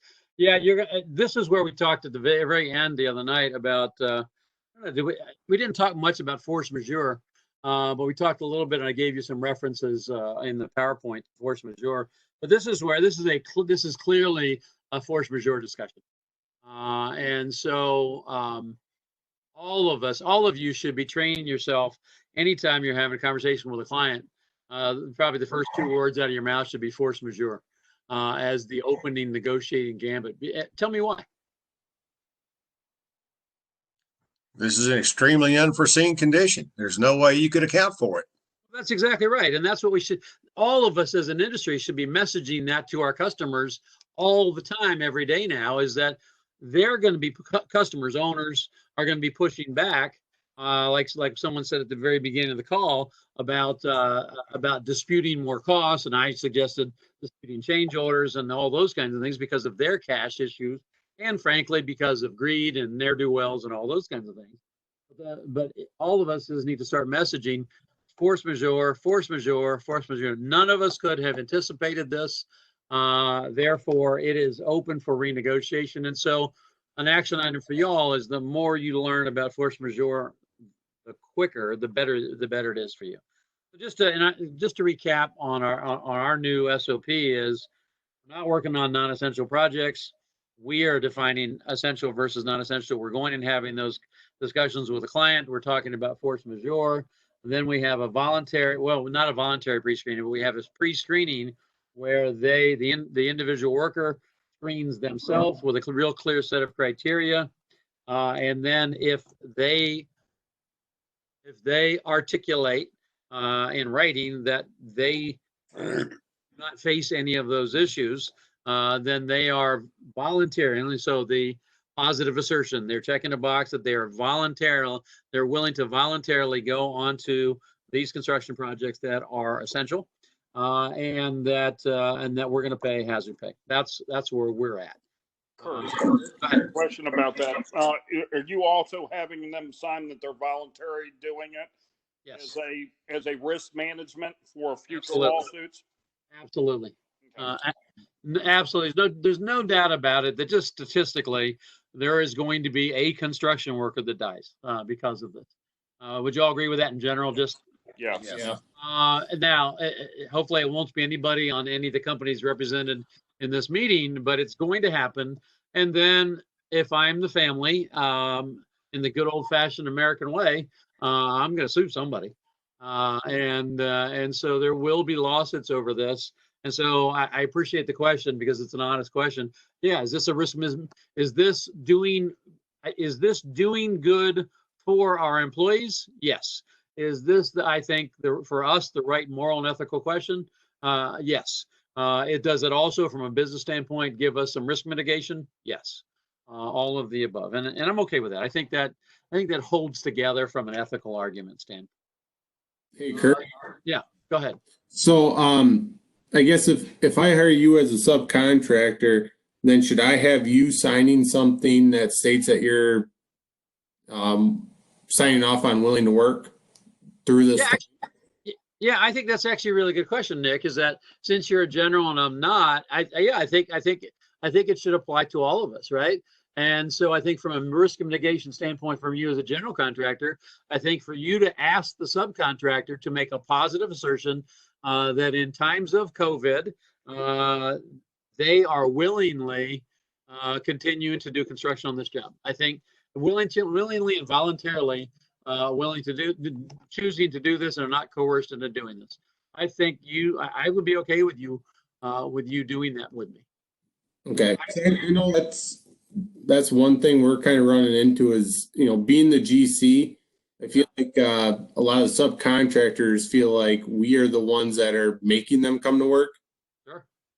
When really it's, their company is the one that is where they need to bring that up to. I mean, yeah, we want them to come to work and finish our project, but we do not have any control on whether Dan is on site. That's his company, or Kirk, and that's the one thing that a lot of my superintendents are seeing, and where they're getting the bad guy, the asshole, the whole deal out of it, because subcontractors are thinking that they're driving the train here and putting them into harm's way, when I don't want to try to make it seem like every GC is trying to do the best thing. There probably are ones out there that are just trying to get things done and it doesn't really matter, but yeah, so a lot, you had a lot packed in there. I think in general, most owners and most general contractors are in fact intimidating subs a little bit to come out. And I think owners are intimidating generals to come out. I think there's right, they are. Yeah. But I think the bigger issue, we already talked about that at length, but the bigger issue is, should you create an SOP and a form for your subs to sign off to help you mitigate some risk? I think the answer is yes. I think that'd be a good action item coming out of this. I'll draft something and put it up there from a general contractor perspective, but you should take a crack at it too, and maybe we can compare notes. All right. So I'm going to come back to so here's our current state. All right. So there's the dinosaurs, and there's the meteorite coming crashing into Earth, and instead of worrying about, of course, their imminent death because of the meteorite and the ash and and all that's going to happen, it's about the economy. So I think that's a little bit about where we're at. So now I have a question for everybody. And here's the question is, are you Herbert Hoover or are you Franklin Delano Roosevelt? And this is not a political conversation, right? I mentioned, if you weren't on the introduction last week, we're not going to talk about politics and through any of this. We're talking about business and maybe a little moral and morals and ethics. But we have some historical precedents in here before. So crash hit in 1929. Herbert Hoover is president. And Franklin Delano Roosevelt then is elected president in 1932, and so Francis Perkins, who became the Secretary of Labor to FDR on Inauguration Day in February of '33, was quoted as saying this. She said she couldn't help being moved by, quote, the terror-stricken look on the faces of people, many of them who were hearing for the first time bleak rumors. Do you think in this country right now, the world for sure, but in this country right now, that there's any fear out there? There's tons of fear. Yeah, there's tons of fear, and there's fear about all kinds of things. There's fear about the medical piece of it, but I would say as a country, gosh, it almost seems like we're equally and politically split between whether people are afraid of the health consequences of this or not. I don't want to get into the politics of it, but I think a combination of people being afraid both of the health consequences of either them or their loved ones getting sick or dying. And I'm sure many of you have read about the actual experiencing of the disease by people who have lived through it. It's apparently pretty horrific. But there's people afraid of that, and then of course there's people afraid of of their next paycheck. And so there is a fair amount of fear and terror right now in our country. FDR said during his inaugural address, he said, and this everybody I think remembers this probably to some extent, is he said, first of all, let me assert my firm belief that the only thing we have to fear is fear itself. Names, unreasoning, unjustified terror, which paralyzes needed efforts to convert retreat into advance. And so that's from his address. And so a question that I have to all of you, and this is different than the conversation we've just been having, is what are you doing? What, and FDR said, is are you taking an action now approach, or are you more like Hoover taking a this too will pass approach? So Hoover's approach as a president throughout his entire term took the kind of laissez-faire approach to the economic crisis and to, frankly, the pain and suffering of the American people, essentially articulating that the worst of this will be over in due course, and so what we really need to do is just ride it out. Take limited action or even inaction. That was Herbert Hoover. Nick, I saw your hand. I'll get to you in just a second. And so Hoover's approach was, hey, this too shall pass. We just got to gut it out and we'll be okay. There's no question in my mind that we have a lot of leaders in construction who are taking a very Hoover-like approach. Roosevelt's words, which heralded action and action now, was a pledge of, this isn't a political statement, this is just quoting his from his speech, was a pledge of direct government employment of the jobless and the construction of projects to exploit natural resources, of definite efforts to raise the value of farm products, and of the prevention of home and farm foreclosures, the broadening and coordination of relief. And so what he was all about was, nope, we can't wait this out. We have to take specific and formidable action immediately in order to weather the storm. Nick, you had a hand. Yeah, to kind of go back on our conversation we were just having there, Kirk, and for my fellow GC on the line here, I'm just curious to see what subcontractors would say or feel if I was to come to them and give them that document.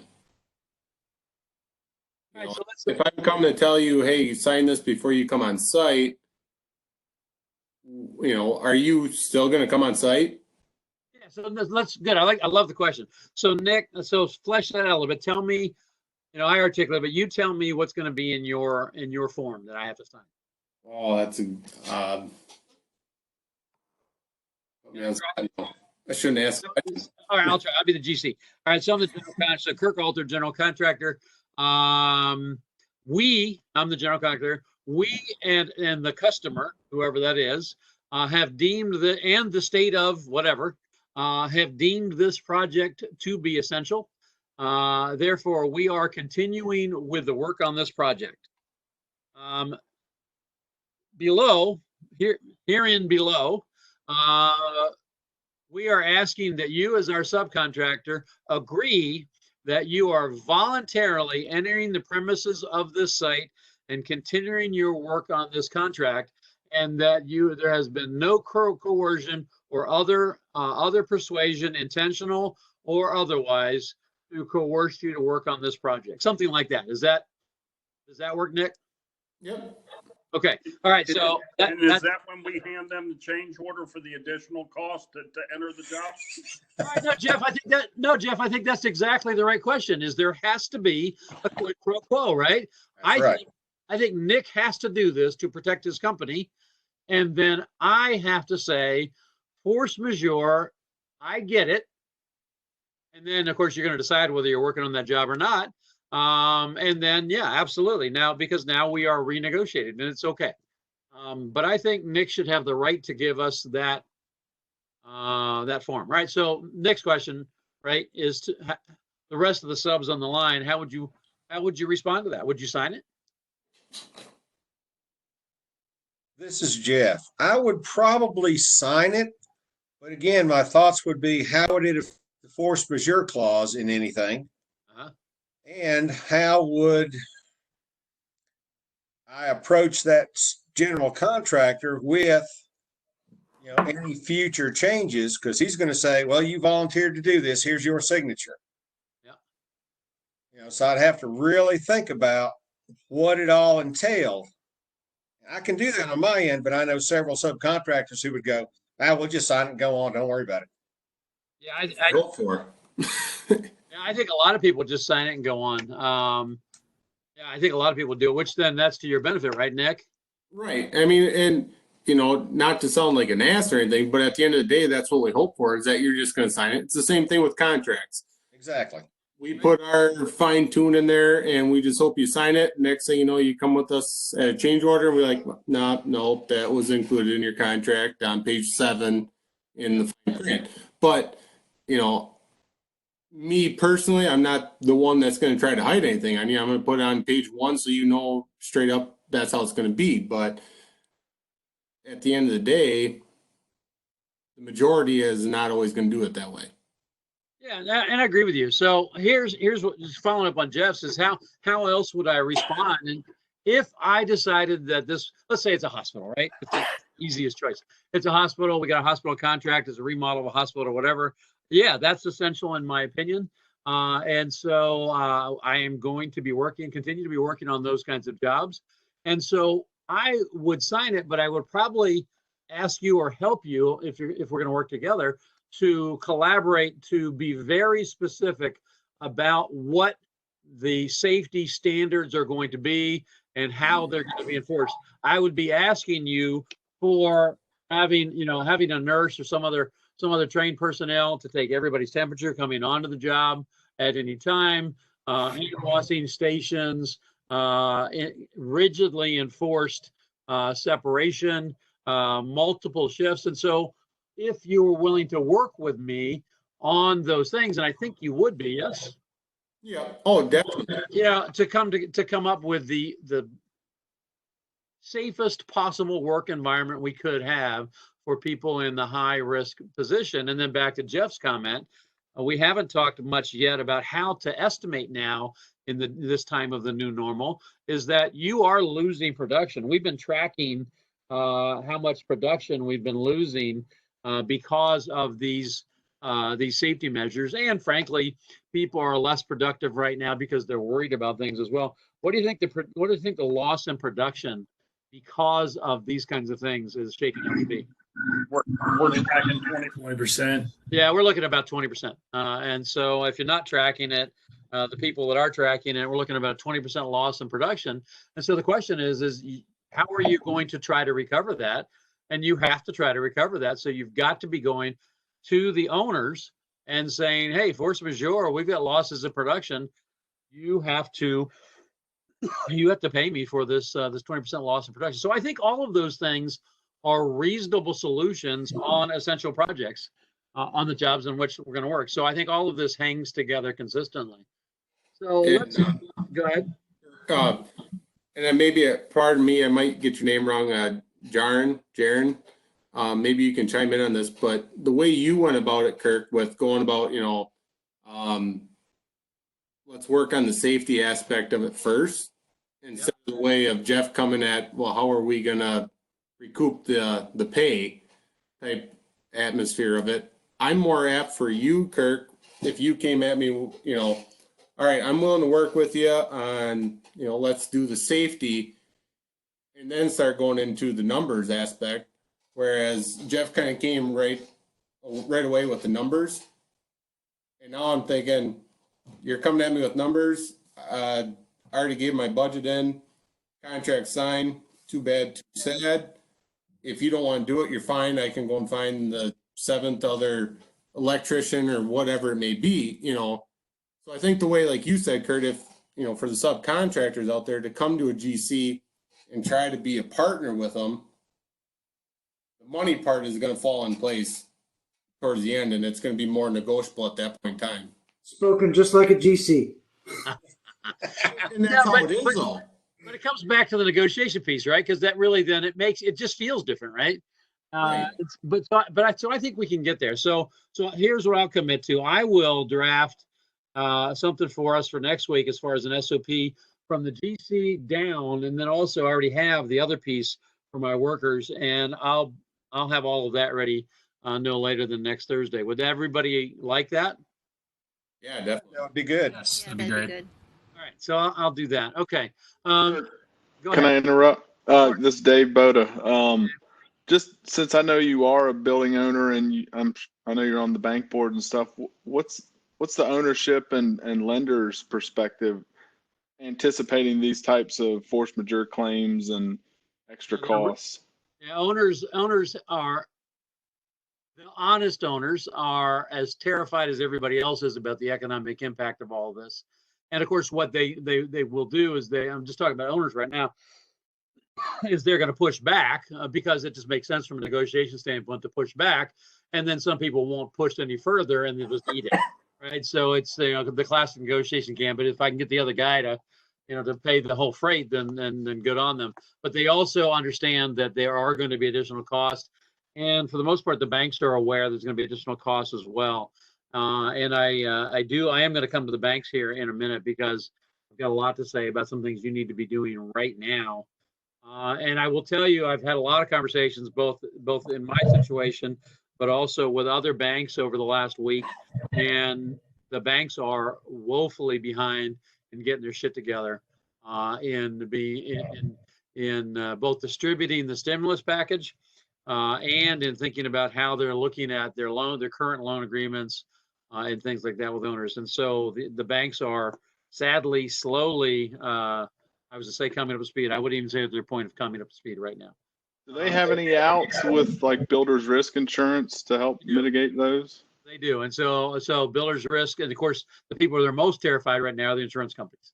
Right. And so this is a builder's risk issue. Force majeure is a builder's risk issue. And of course, that's where the owners are going to go as well. So everybody's going to be beating the force majeure bandwagon. You can expect that big insurance has already gone to Mnuchin and is asking for billions of dollars in relief. and they're going to get it. They're going to have to get it because they're going to have claims that they're going to have to pay. No doubt about it. So good. These are great questions, good discussions. I like what everybody's doing tonight. So thank you. But I do want you to ask yourself whether or not you're a Hoover or Roosevelt. I talked last week about it. We need to learn the lessons of the past, and so that's part of my job, and so I'm doing that. And so let's go back. Kirk, this Dustin, in being a Roosevelt, I mean, if you have the opportunities in your essential facilities to help make these hospitals where they need to be for the current situation, I mean, is that an opportunity to take advantage of? Of course. Well, I say of course because I mean it in a good spirit. When you say take advantage of, you mean if you can move manpower around instead of having to furlough or lay people off. Of course, you bet. And that's where we're going towards as we move towards right now we're going to get through the survival discussion, but then where the meat of this will, because there's meat here, there's things you need to be doing right now. We're going to, by the time this is all over, 10 weeks from now, we will have walked through as how to completely recraft your strategy, your market strategy, and how to get there, because it's my plan for all of the 60 or so people that are involved in this to come out of this in the best possible position, a better position than people who aren't on this. So how do we recraft our strategy, get the market? How do we do all those things? And so absolutely, that's for sure. And that's what we need to be doing. So, all right. So let me go back this way because my PowerPoint froze up. So I'm going to come back to the partial view.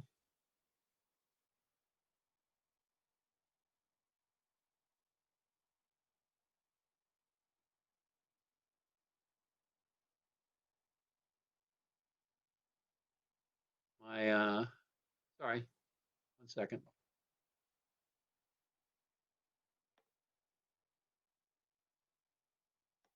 Share something else just for a second. So we flip out I'm locked out. I'm going to talk about while up here. I'm going to give all of you a series of questions to ask and answer before next time as well. And so I started writing these the other night, and my intention was from 2 weeks ago was to write down 100 things you ought to be doing right now. And I told you that last week when I talked to you.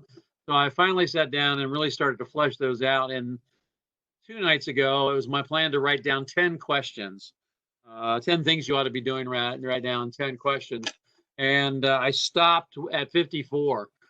So I'll be sharing those with you and giving you those questions at the end of this, I think. But certainly so for you to look at and ask and answer before I see you next week. So let me go here now.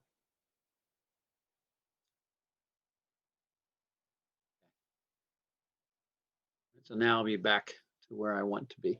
All right. So so there's our dinosaur again. And I started talking about Hoover and Roosevelt. And so the question is are you acting right now? And what I'm going to say is you aren't acting fast enough. As an industry, we're not acting fast enough. I've started to do a sample set of those 54 questions. And I would say right now, clearly, I was going to say the 80-20 rule is in play. And by 80-20, what I mean by that is 80% of the contractors responding are not acting quickly enough to thinking about their company a year from now or 3 years from now. And so that makes them Hoovers. And then the other 20% are acting more like Roosevelt.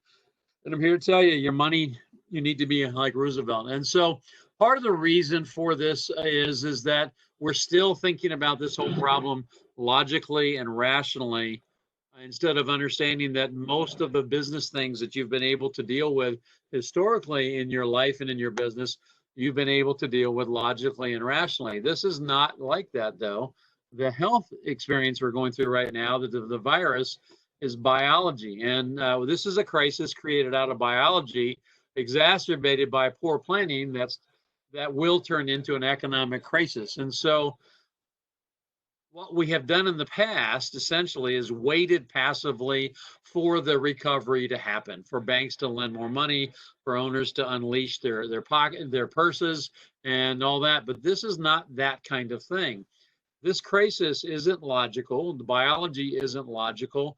And so your approach to survival, thinking that logical, rational order is going to get you out of it, might not be your right choice. People are trying to reason their way through this biological crisis, but biology doesn't work that way. So just a warning on that. So some questions for you about the unemployment numbers and some action for you. So one, I want you to look at your state's numbers and notes and then ask, what is the magnitude of scale in real time in your state? Two, I think you should be looking at which sectors of your state economy are impacted the most. And so if you go through that Department of Labor report, not all 50 states report in as much detail as other states, but if you pay attention, many states do report not just the numbers of new unemployed last week, but they also will tell you both the count and the percentages by market sector. How should that inform your action as a contractor? You know where you could target new employees from. Good. All right, good. So that one is you can know where you can target new employees from. I think that's a great answer. How else?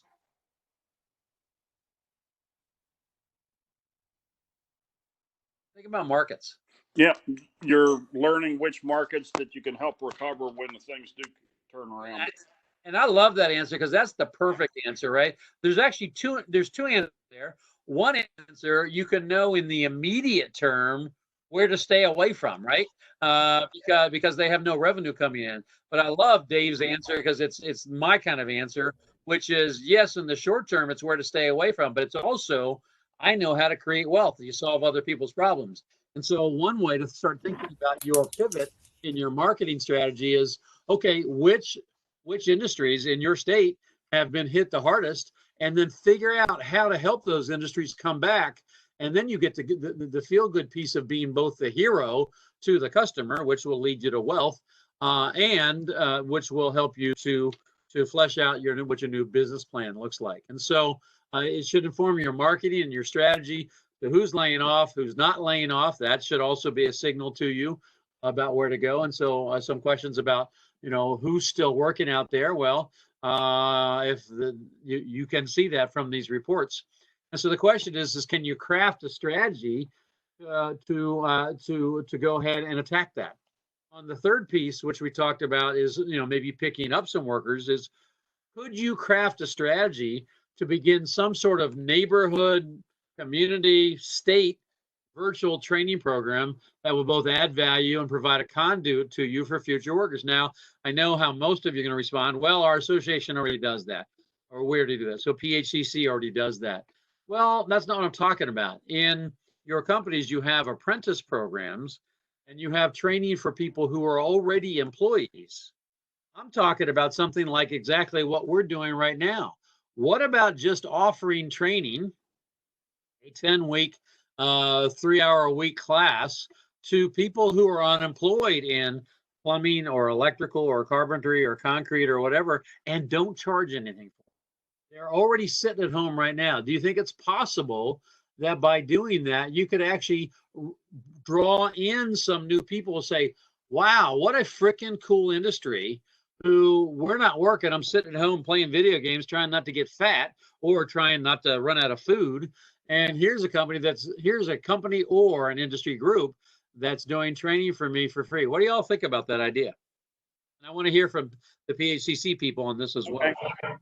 This is Dave. I think that's a great thing that the PHCC has the pre-apprenticeship training right now that we can put out there, be marketing out there, so people can identify this is a market that needs people. Are you qualified here? Go through this and see whether you're suited for this industry. Yeah, I'm gonna post the link in the chat right now. Our pre-apprentice training program is designed to give people an idea of what the working in the trades is like, and now through June, that's available for free. Great. That's great. And the rest of you should go back to your industry groups if you're not part of PHCC. So we got a lot of ABC people out here, a lot of IEC people out here. You should go reach back to your state chapter and or your national body and talk about doing these kind of things. Or if you do your own apprentice training, same kind of thing. Is you have HR people, I was going to say, who are underutilized. They're probably not underutilized right this second. But you have HR and training people who probably could pretty seamlessly make the shift. And what you need to do then is tap in at your state level to the new unemployment claimants. Now, your state should be eager to do that. Now, recognizing that you're dealing with bureaucrats, and bureaucrats are never easy to deal with. I don't mean that to necessarily to impugn bureaucrats, but you need to be persistent. And so what if you trained 20 people for 10 weeks for free? I think your yield has the potential of being positive there. So something to think about that I think is worthwhile. Go ahead. On the bureaucrat piece, I'm not sure if we'll get to it tonight, but you all have some ideas at least about the stimulus and what's coming out. But the purpose of the stimulus relative to, I'm speaking now especially about the $1,200. What do you think what is the purpose of that $1,200? Stimulate the economy to give them money to spend. All right, stimulate the economy, give them money to spend. I think that's definitely part of it, no doubt about that. And the human side of that is to give people some money so that they can survive the short term, what hopefully is a short term shutdown, but now is at least another 30-day shutdown recommended at the national level. A couple things about the $1,200. One, do you all know where that $1,200 came from? How they came up with that amount?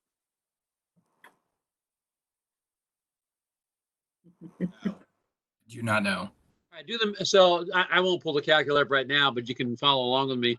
40 hours a week at minimum wage of $7.25 an hour times 4 weeks in the month is almost exactly, it's actually $1,240. That's where the number came from.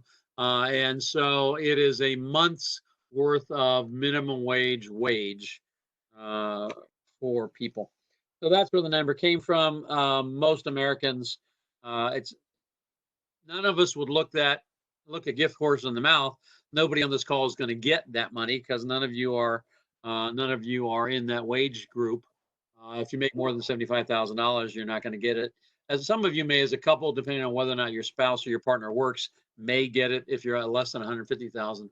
But most people in this call won't get any of that money, which is maybe neither here nor there. I'm not looking to get any money. I won't get any money. But it's not going to go very far. And this is going to lead us back into talking about employees. It's not going to go very far. And the idea was to get it to people fast. Did you hear what today's prediction was from the Department of Treasury about when people were going to get it? 2 to 3 weeks. No, that's what they were saying. That's what they're saying when they were crafting the plan. The Treasury Department came out today and said that most people should expect it in no sooner than 20 weeks. Oh, good God.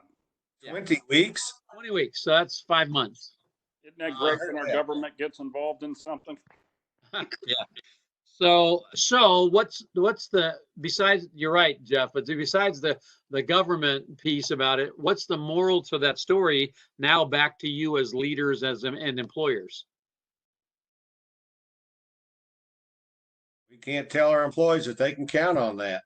No, that's exactly right. In fact, you should do the opposite. You should go and tell them, look, the government says the money is coming, the $1,200 is coming, but you need to make plans right now because it's quite possible that money will be a long time in coming. And you have employees who right now, today, on the first of the month, are worried about making their rent. Think that's true? Yes. Yep. Is the government going to pay the interest on your credit card? Because these people spent that money and they're not going to get it for 20 weeks, 20 months now. Pretty sure the answer is no. So this gets back to us being good leaders, is that you need to go to the people and tell them. I had somebody in a student of mine who's a graduate student who also is a Navy vet. he actually sent me this email the other day, and it put the whole thing in a little different perspective for me.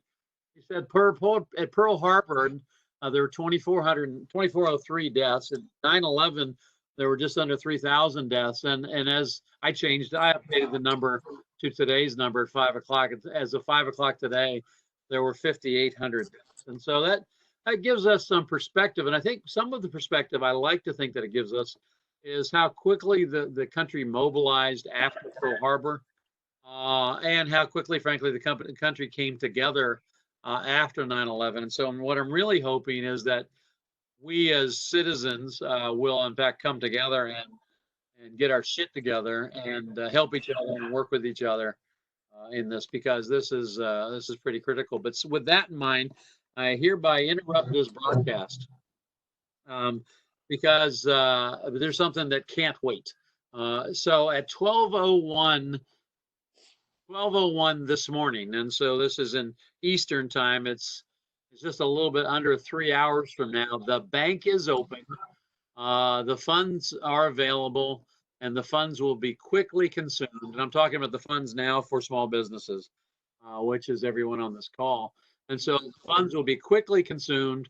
And by tomorrow morning, the banks are predicting is that both the government computer systems networks and the bank networks will fail because of how much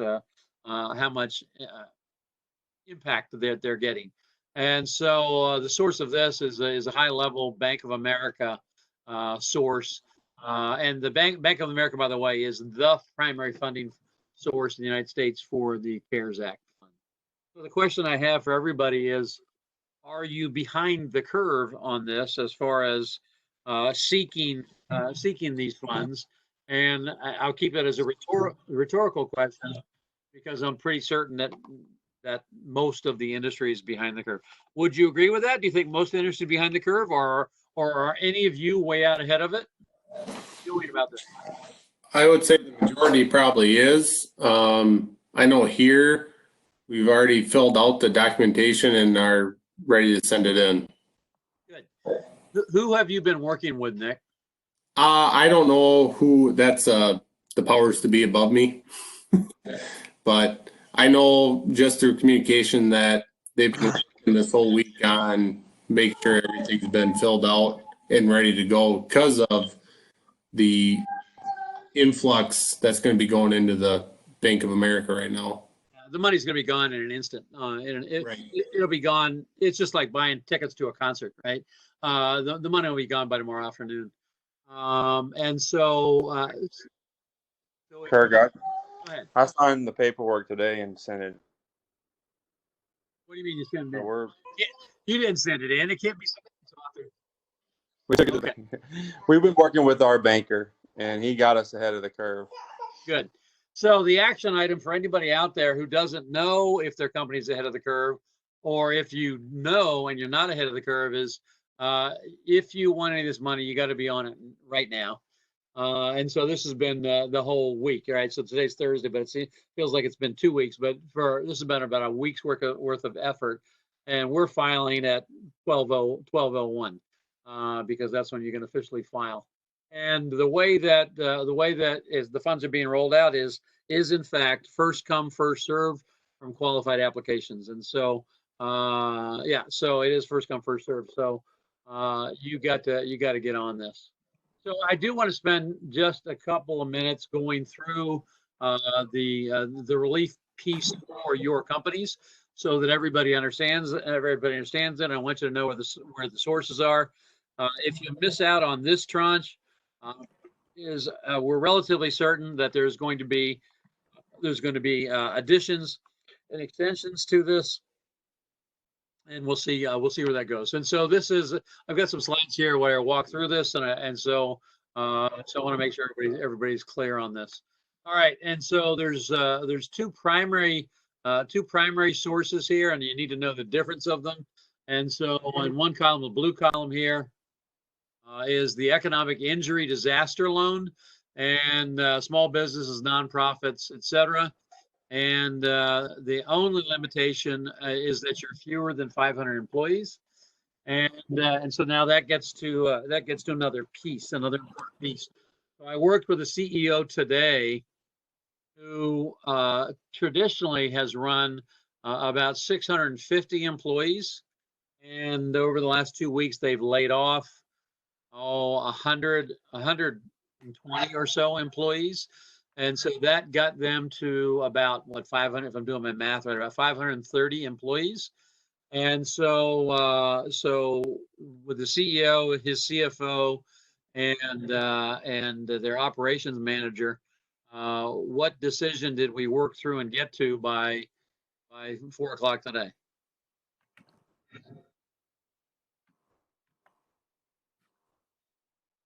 Cut to get down to the 500.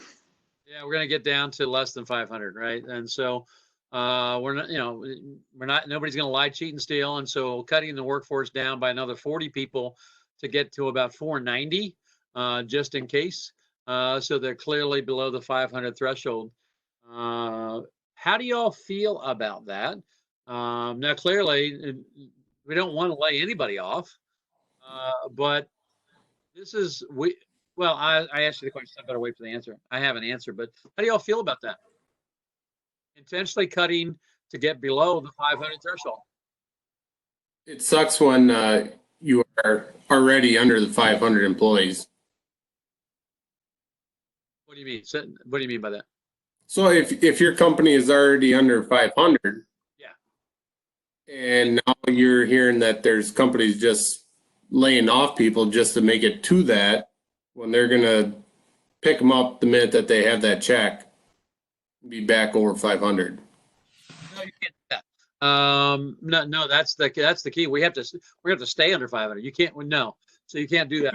Everything will be audited. And the way this the economic injury disaster loan is, it is for it's for things like, and I'll show it a little bit further. It's for payroll, for rent on the building, for other capital expenditures and things like that, for rents and leases and what have you. And no, so during the entire period, we have to that company is going to have to stay below 500, and they're going to. Because if you go above it, you don't get the money, because 50% of this money is expected to end up as a grant, and so the monies that you use for payroll, rents, etc., are probably going to end up being a grant. What's the duration on that period? I'm going to get to that, and so I'll show you the loan duration here in a minute. On the left side, the blue, it's a shorter duration. On the right side, the green, it's a longer duration. So I'll go to the green side, and then we'll continue down. And so on the green side, it's Paycheck Protection Loan, and so again, there's the 500 employee limitation, but that's actually for each location. And so this is why, for example, Marriott Corporation, Starbucks, McDonald's, all of these entities will be eligible for both of these columns, because the way Congress passed the law is that it's not for the total corporate numbers, it's actually for the location. So for example, we're a lot larger than 500, but we have multiple locations, and so we're putting it in the context of no location will be greater than 500. Now, here's the question. I'll go back to a different question. In just thinking about taxation in the United States, we have tax laws. Is it your job in the United States as a business person or as a citizen to pay? Do you feel obligated to pay as much tax as you possibly can? No, of course not. As little as I can. Of course, right. So your job as a smart businessman or a smart citizen is to understand the tax laws and to play by the rules and to not pay one penny more than you should have to. Is that true? Yes. Yeah, and I agree with that. I think that that's true. And so that's exactly the strategy that we're taking on this. And I think that that's perfectly acceptable. In fact, I think it's the right strategy to take, or I wouldn't be recommending. It's also, I think, the legal and ethical choice as well, because we're playing by the rules. And so, go ahead. And so I'm sorry, I got to flip back off of it again because it froze up. I'm not going to go to the big screen anymore because it's locking up when I do that. So let me switch out. Kirk, it's Dan from Boston. What happened? Are you still entitled to or able to get loans if you've already unfortunately had to lay off employees? Yes, and there's rules about that. So so let me keep flipping through flipping through this once I get back up. So there we go. All right. So on the blue column, right? So that's the larger loan. I'm sorry, that's the smaller loan, and so you can get up to $2 million. And the interest rate is 3.75 for small businesses, 2.75 for nonprofits. That's the market rate, current market rate, and the maturity date is 30 years. And so my advice to all of you is to look at both of these programs, and if you qualify, then my advice to all of you is to participate.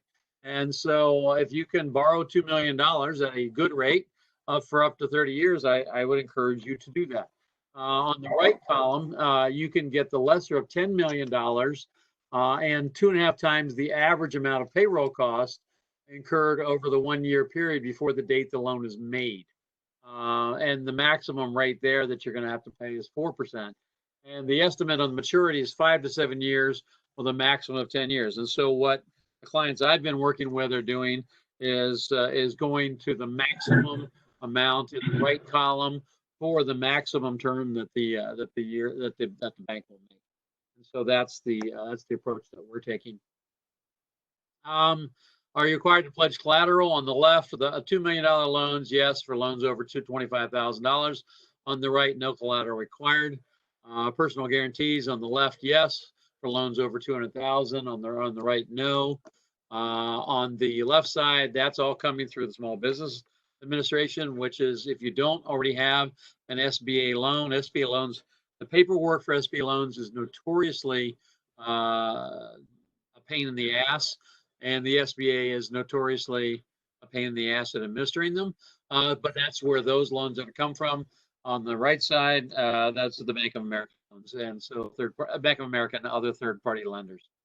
So that's where we're paying attention to. There was a question about other loan sources, and so on the left side, yes, you can borrow in the program if you have access to other sources, and that's also true on the right side. And so what they don't want you to do is they don't want you to borrow from both columns. And so most of the people I'm working with are borrowing on the right side, larger amounts, shorter terms. And on the right side, you have to certify that the fund's going to be used to retain workers, maintain payroll, or make mortgage, lease, and utility payments. And now that gets back to business 101 strategy is I have articulated for a long time. As a business owner of a construction company, you should have a separate company that owns the building that you're in. You should have a separate company that owns all of the tools and equipment that leases back to the company. And that's been my strategy for 3 decades. And I trust that for many of you, that's your strategy as well. Go ahead. What's that? I'm not getting it. Sorry. You can put it in chat. Sounds like background. Okay. All right. And so, yeah. So do you think there are people making strategies, for example, to increase the rents that they are having their construction company pay?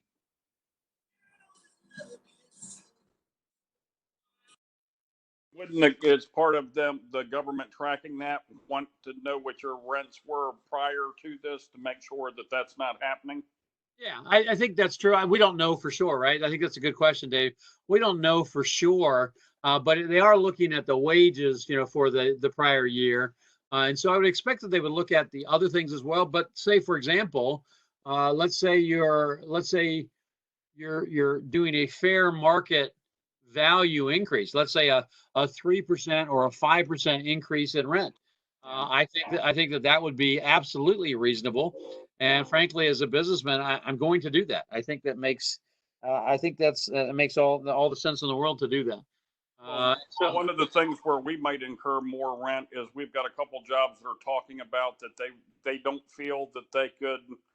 It's school board work that they feel that they could get it done this summer, not knowing how long it drags on, but they want us to go ahead, all the subcontractors, to pre-purchase material and then store it for a year so that they don't get hit with the increases. yeah, and well, both increases and supply chain issues, right? Yeah. So Correct. so I'm assuming they're offering to pay for that Yes. material, right? Yes. So that would come into part of your increased mortgages now that you're having to store additional stuff if you have to come on with more space. Yep. And that, you're exactly right, Dave, is that that leads to, should I be buying additional acreage next to, let's say I've got land next to my building that I can do for yard area or industrial building, that kind of thing. And all of those things are in play and all of those things are eligible. And so this is where we need to be strategic in thinking about, the big picture here in all of this. And so, yeah. So all right. So I wanted to show all of you that, and it does go on to talk about the details of this. And so on the right-hand side, for example, the program offers loan forgiveness at an amount equal to the sum of payroll costs, mortgage interest payments, rent payments, and utility payments made within 8 weeks from when the loan is made. Loan forgiveness will be reduced, blah, blah, blah. So I give you details on this and then also a link to this as well. And so that's the next slide here is the SBA disaster assistance website. And so if you haven't gone to the site, that's where you actually, the SBA side of it, that's where you actually go ahead and file it. But the people that you should be in deep meetings with right now, because again, we do anticipate that there will be another tranche of this, another piece of the stimulus package. But the meetings you should be having right now is with your banker, your CPA, your attorney, following that closely with your insurers and your bonding companies.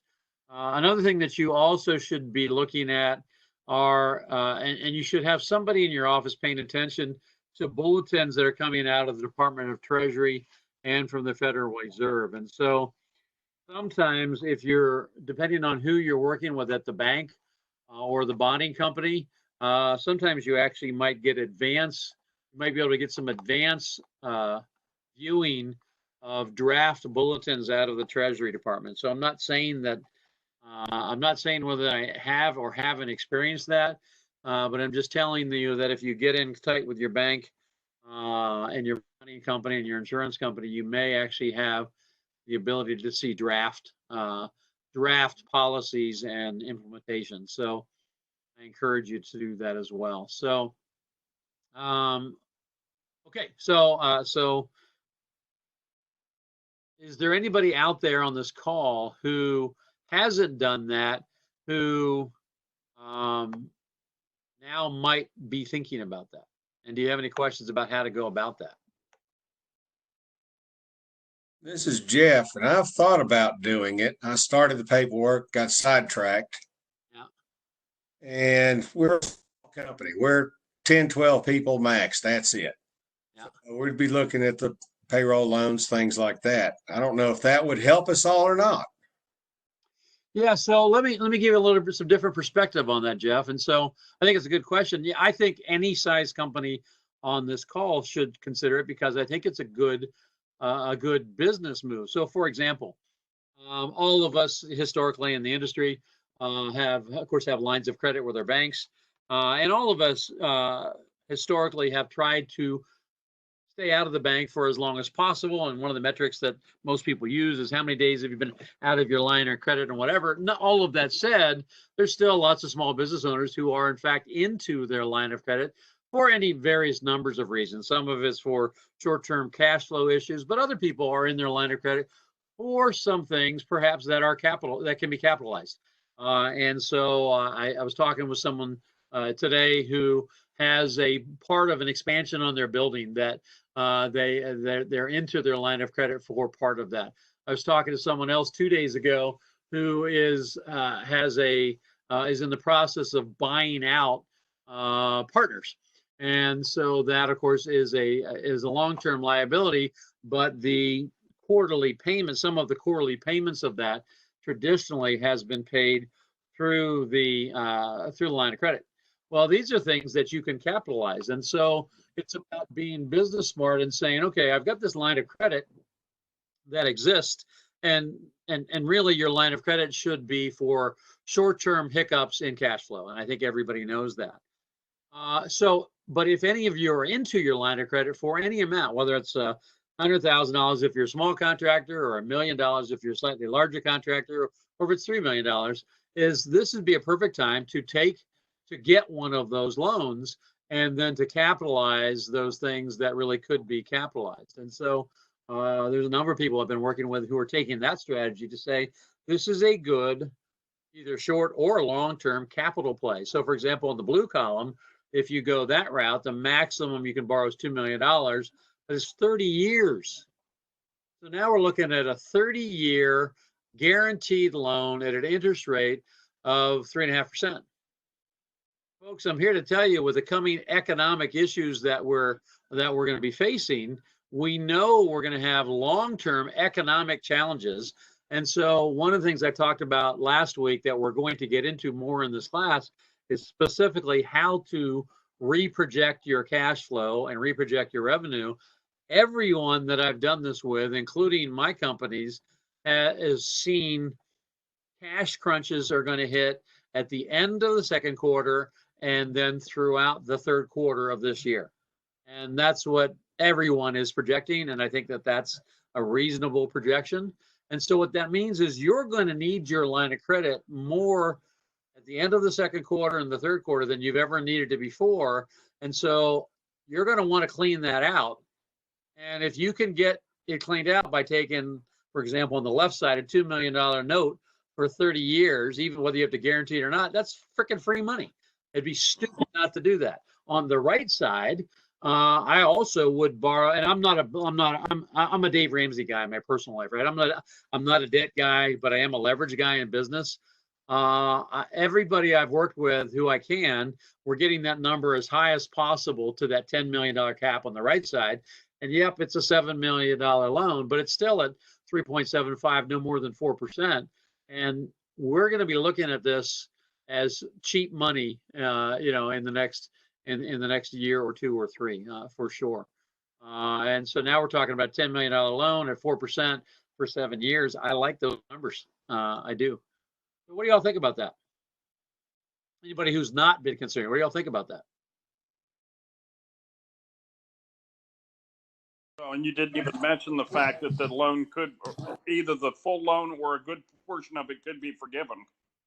Absolutely, absolutely. So in our case, we're fully expecting, we're going for the max, $10 million. We're fully expecting $5 or $6 million of that's going to be forgiven. So now we're looking at a $3 to $4 million loan at 4% over 7 years. Where else are you going to get that kind of money? The answer is nowhere. Nowhere. And so I've always been a big fan of looking carefully at where my working capital is coming from. So is it coming from your line of credit? Is it coming from you slow paying the vendors? Or is it coming out of your working capital, which is, and the metric is return on investment. This is the cheapest money you can get. For my money, you're foolish to not go after it. You're foolish to not go after it. So anyway, I think it was important for us to think about that and to look at that. Yeah, Kirk, I sent you a message there. I mean, you nailed it right on the head. Construction isn't going to see really the major effects financially until 6 months down the road. Yeah. If you can get into getting this money, that's going to help you out huge down the road. Yeah, I agree. Thank you for that. I absolutely agree with that. So, save your shekels now, folks, because you're going to need cash flow. Certainly, we're going to see significant implications of that through the rest of this year. And just like the disease right now, there's 5,000 dead. The president is predicting there's going to be a lot more than that. And so the same is true with your cash flow. And so I encourage all of you to protect your cash flow. This is Dustin. What are you specifically doing to curb overhead costs to help with your cash flow? Yeah, so that's a great question that I'm actually going to give examples, specific, tangible examples next week when we get together, because we're down to about a half an hour. But we're actually going to go through that process, and we'll start the process next week.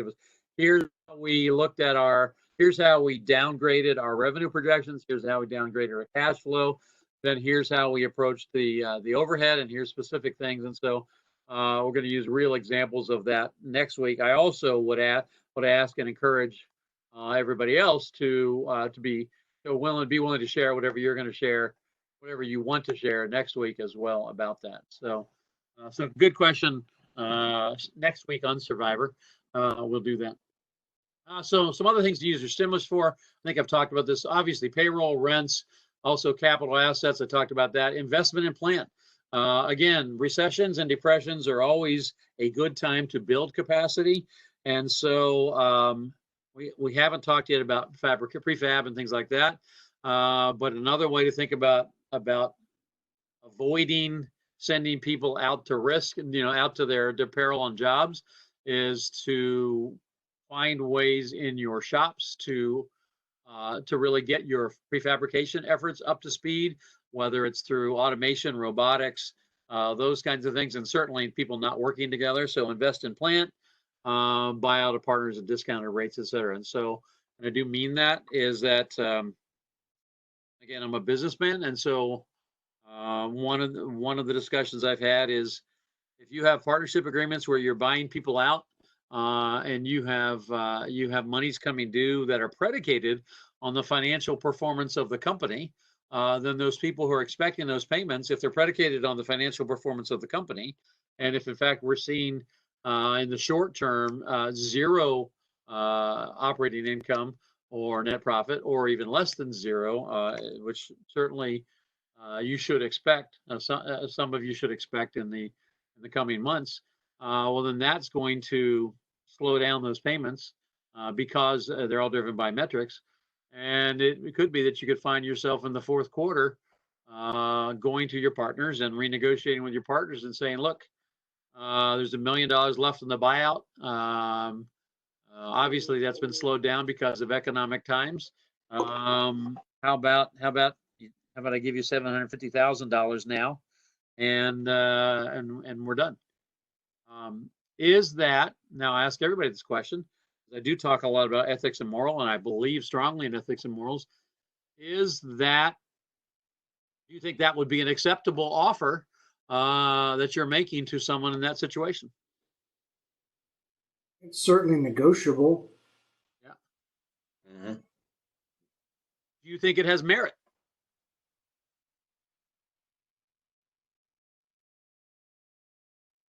Depending on the characteristics of the certain person's situation, I mean, I think you could take situation to situation. If someone was looking to completely walk away as fast as they can, sure.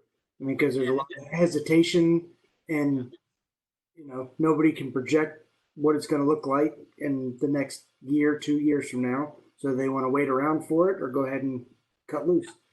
I think that's exactly the right context. Is that, the context that I was thinking of on speaking in is that these people are already out. And so it's just about payments, right? So it's dad or grandpa or other partners like that, and they're already out. And so it's a question of risk, right? Is that we are in very risky times, and we're going to be in economically challenged times. And so, bird in the hand, right? Kind of thing. And so I think there's a moral high ground there. And also I think that people in that situation who are waiting for payment actually could become a little bit concerned with the current economic times. And actually it might be a relief to them to get those payments and actually get those payments early. So I think that, and that being said, this is, you could use the money in the right column for something like that. So, okay, so this is all food for thought, which is of course the intent of all of this. All right, I have another link here it's a good resource. I'm not going to blow it up. That is capital access during the crisis, and so this is a really good piece about accessing capital. So I would ask all of you to to take a look at it. And so I was talking about Hoover and Roosevelt before, so now I'll talk about Machiavelli. And so everybody knows Machiavelli, right? So 16th century. And I think everyone has an idea of what it means to be Machiavellian. I think what it means is to be a good businessman. And so what he said was, and it ought to be remembered that there's nothing more difficult to take in hand, more perilous to conduct, or more uncertain in its success than to take the lead in the introduction of a new order of things. And so we are, in fact, in a new order of things, because the innovator has for enemies all those who have done well under the old conditions, and the lukewarm defenders and those who may do well under the new. And so my point of putting that up there is that this, like with the Roosevelt comment, this is the time for action. This is the time for bold action. This is not the time to sit back and say, hey, it's going pretty good. I've got, and I'll call out Sam on this. I like Sam a lot. I don't know if Sam likes me anymore because he doesn't talk to me anymore, but I like Sam, and I really like his wife, Liz. And so what Sam said earlier, he's in Texas, is I got a good backlog. In fact, I'm hiring people. I'm good. I'm thrilled with that. I hope that that continues. I'll go on next to say, though, that it is really bad advice to, if in fact, Sam, you're thinking that everything's hunky-dory and it's going to stay hunky-dory. I don't think that's good business, and you didn't say that. I think we got to think, just like every day, think about how we're going to blow up the business, blow up the company, and where we're going next and what that's going to look like. But if we think it's going to look like business as usual, if anybody on this call believes that it's going to be business as like usual in the coming year, quarter, year, multiple years, then I think that you're making a really bad intellectual decision. How do you all feel about that? Do you agree, disagree? Where are you all at with that? I think it depends on where you're at. As far as like different companies, different places. Like I know we're in probably a different phase than most other companies. We were in between jobs when this hit, which is, we had $6 to $8 million worth of backlog. Yeah. 85 guys working, hiring, and we were down, 30 people, just surviving at this point. And then every day in Massachusetts, it seems like, different rules change. We're doing what you we've had some different things as far as prefabbing. We've done a lot of different things to keep as many people employed as possible. We're working in hospitals. We've done temporary triage setups at different places, and it's been shitty all the way around. So if you think it isn't going to affect your company or where you're at right now, you're crazy. Yeah, I agree 100%. So, all right, so let's do this, because I've got a big piece here that I'm about to embark on that has to do with strategy. And so I'm going to give you a homework assignment. And so since all of you are, this is always the weird thing about doing a class that nobody pays for other than with their time, is asking people to do things. But you're all here voluntarily, so I'm going to ask you to do something. So I'm going to give you an assignment, and then I still got 20-some minutes that I want to talk about employees. Here's your assignment: is I want you to think about, and actually put paper to pencil or computer. I want you to think about what your plan is, a specific, articulated, actionable plan is as a company for the next 100 days. And so I want you to do that before we get together again next week. Now, with that said, I'm going to skip down. I want to get back to talking about your employees. All right, so I'll come down to slide 41. So let me blow this up and see if that'll work. And so, yeah, so here's my comment: is most of us on this call are rugged individualists and of the ilk that I pulled myself from my own bootstraps. And I came from a blue collar family and started and worked in the trade, and I feel very much like I pulled myself with my bootstraps. And so to some degree, historically for me, what that's led to is my approach that it's been informed by my own experiences, that, hey, it's basically every man for himself, and if I can do it, you can do it, blah, blah, blah. I've moved away from that as I've gotten older and I guess more experienced in business and leadership.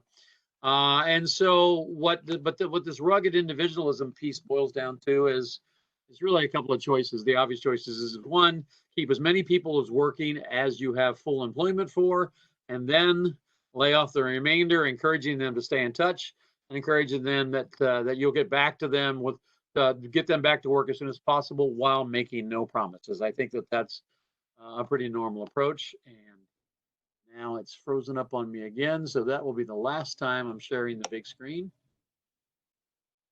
So next time, if I appear to be wanting to do that, tell me, no, don't do it, because it wastes time. So I will stop doing that now and forever.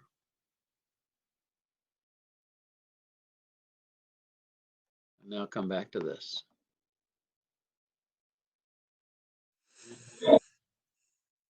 All right.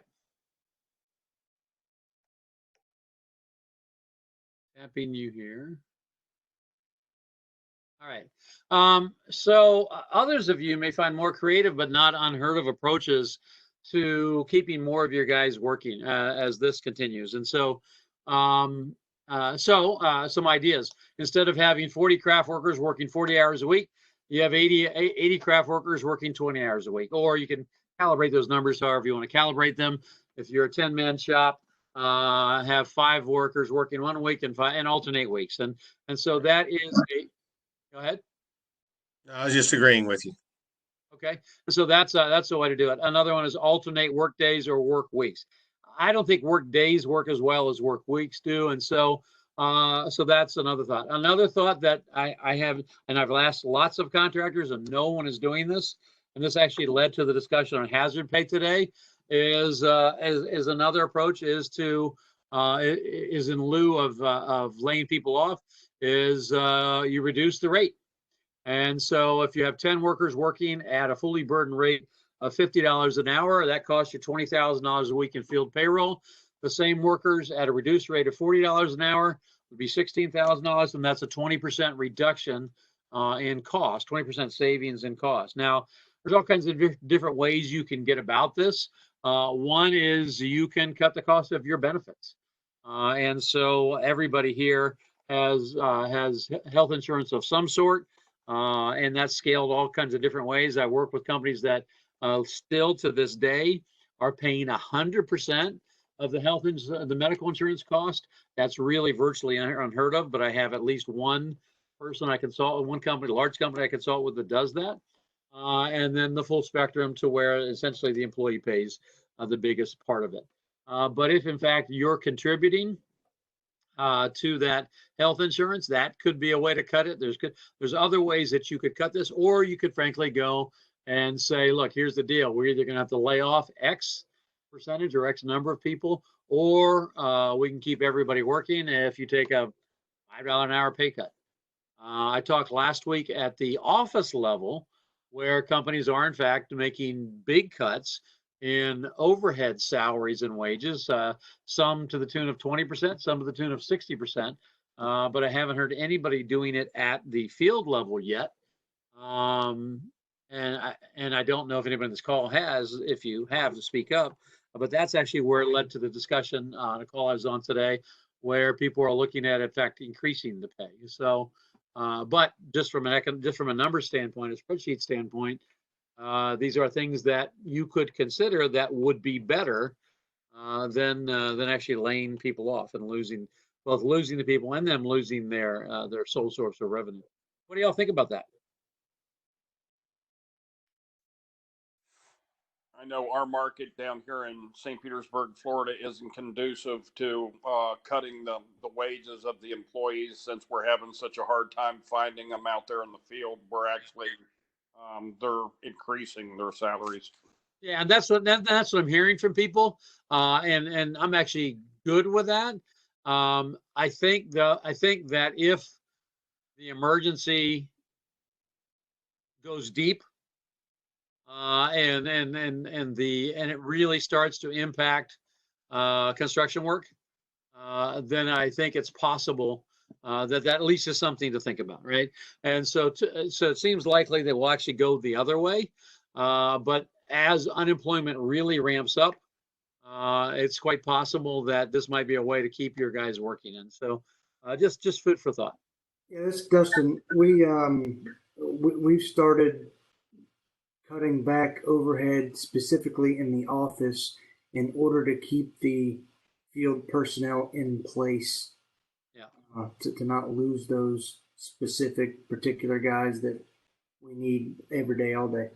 Yeah, and I think you're right on target. I think that's where most companies are starting, is cutting inside people, either voluntarily or involuntary, and reduction in force inside the office. Right. So there's engineering departments and design build contractors who are letting engineers go and BIM guys and that kind of thing, in order to try to keep the wages. And so this is probably really a conversation for further down the road, should this continue.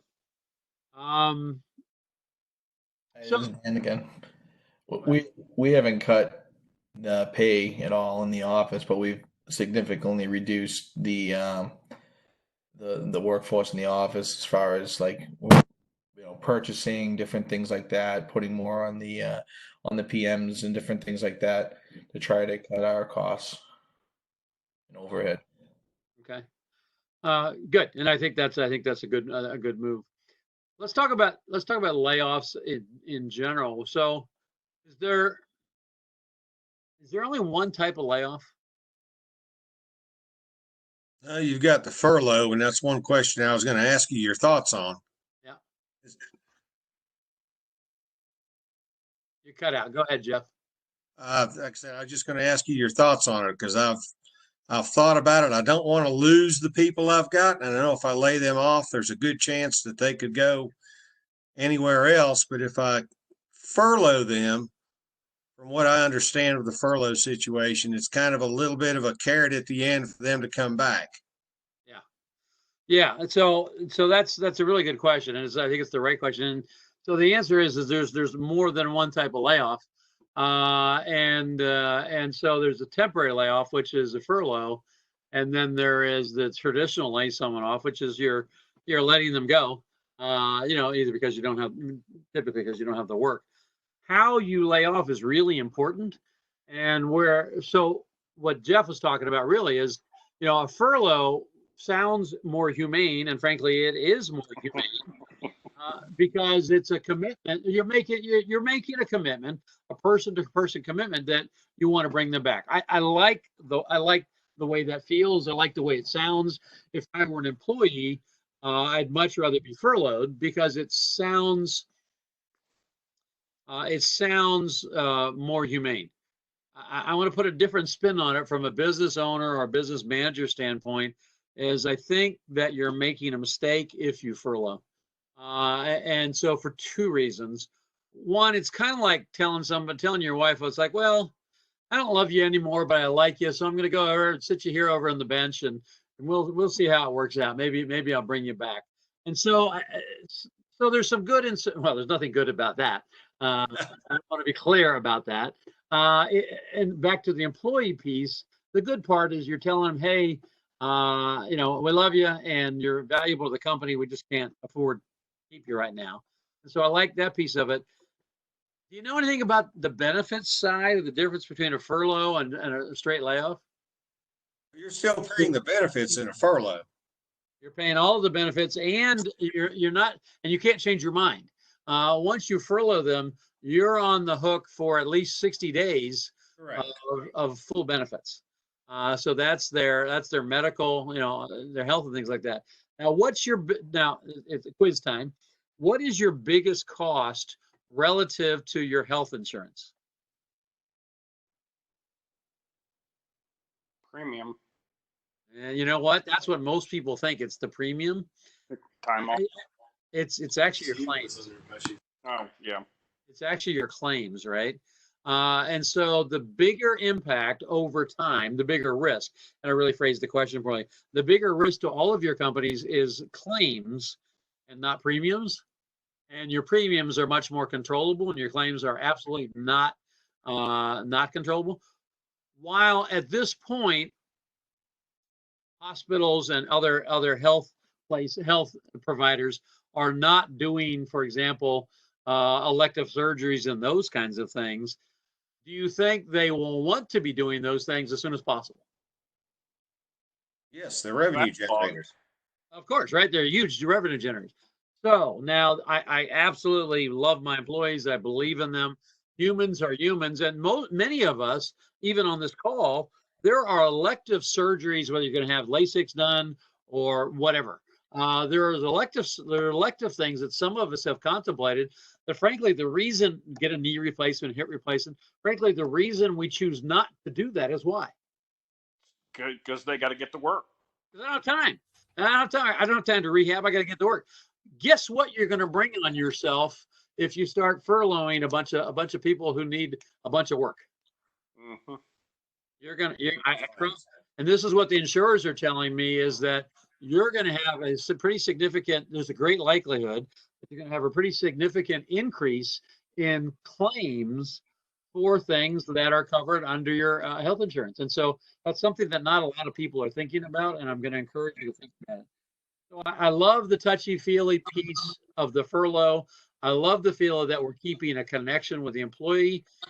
I don't think from a risk standpoint it's your best bet. Also, I think it's also keeping, now back to the wife analogy, I also think it's keeping your employee on the bench, hoping that they can get back to work, instead of really probably doing the ethical thing, saying, look, you got a wife or a spouse, a family to take care of. I have to lay you off because we don't have the work. I encourage you. I will help you in any way you can to go and get back to work as quickly as possible. I think that's the right moral and ethical thing to do. So warning on the furlough about the benefits piece. And then also what's the right thing to do is that if you don't have work for people, you don't have work for people. Stop trying to sit on the fence and take the middle road. What are your thoughts on that? I agree. You're doing them a better service by just letting them go and guide them. And I've had guys that I've had to let go before that I've actually found them other jobs, or at least a couple job leads, to where they've come back later in time. Yeah, absolutely. All right, I'm going to talk for about 3 more minutes. I'm going to ask you a last question before we go. But on employees, I asked you earlier tonight about how you are messaging to your employees about your new safety standards. And I heard kind of a mixed bag. And so I'm going to ask that you add to your action item that you are explicit in that new SOP, and that you have done excellent training on that new SOP, and that you leave nothing to personal interpretation. One. Second is, I think you need to be explicit with your employees and be crystal clear if you lay them off about their resources. And so on this slide, I have examples for what I think you should give them a document that has these links for your state. So I think you should provide them with the exact portal necessary in your state for them to file for unemployment. So for example, in Indiana, and then there's the link. Provide them with a portal to childcare options through your state, because all of your states are offering this. And so there's the link in Indiana for childcare. I think you also should provide them with a link for the CDC, and so I'm sorry, for your state website for coronavirus. That's mine in Indiana. And then the link for the CDC.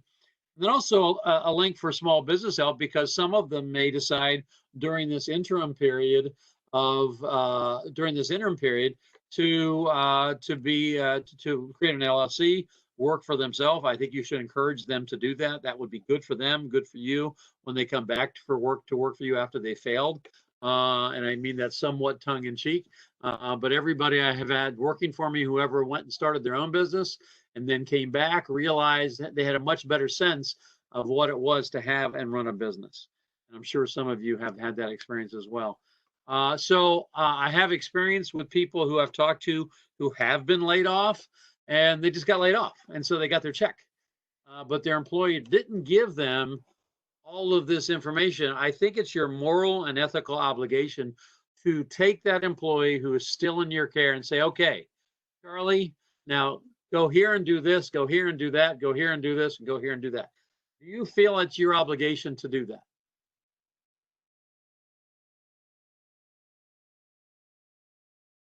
I hate to say it, but for good employees that are yeah, for good employees, yes. Yeah. Yeah, well, and so I'll just say for me, it's for all employees. And so I get it. I understand what you're saying, but I think that's my obligation to do that. All right. So I'm going to go ahead and I'll post this slide deck. And so where we stopped was where we jumped from is the 100-day question. And so that was slide 25. So I want you to look at 25 to 41 and start to craft your way forward for the next 100 days. And I've got a really nice piece there and a nice link to Bain and Company. So I look at a lot of consulting firms and accounting firms and things like that. And so there's a really good piece from Bain that really gets at so many of the things that we're going to be talking about in this program. So I want to encourage you to go through those and study those slides, and then come back next week with some ideas and thoughts about your next 100 days. And so where we're going to stop tonight is we're going to stop on 47, and then I've got 48 to 61 as well that we'll go to as well next week. So with that, we're down to just a couple of minutes. And so I have a question for you. Two questions. One, was any of this worth talking about tonight?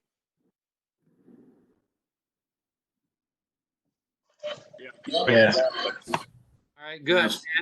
And so then here's the next question is, I'd like to get kind of a lightning round of things that are on your mind that, in addition to all the things that I'm going to be talking about and leading us through, what other things that are on your mind that big topics that you want to talk about as we go through this? Housing market. All right, housing market. Keep going.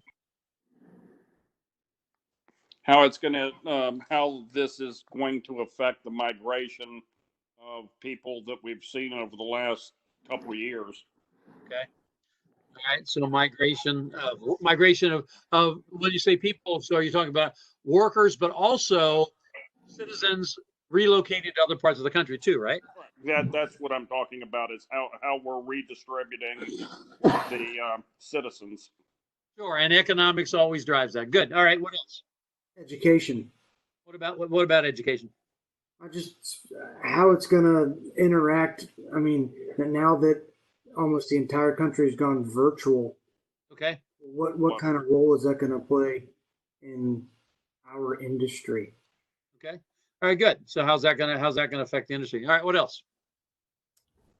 What kind of bounce back this would look like for the economy? So the real economic forecast, and that's good. I've got some big pieces on that I'm going to bring back, that I'll bring to you, and that's evolving in real time. So everything I'll bring you, everything I've got you so far is real time stuff. All right, what else? What about landscape? We're going to have a lot of empty buildings. Yeah, for sure. There's going to be lots of businesses going out of business, and so empty buildings. And I'm going to take that approach from lots of different domains. And so both how we can help people to how we can help our communities to revitalize. So that's a bigger macroeconomic piece. But also I may give you some thoughts and some direction on investing as well. Is anybody interested in that? Yes. Yes. So how can we take that economic landscape and turn it to our economic success as well? All right, what else? All right, well, go ahead.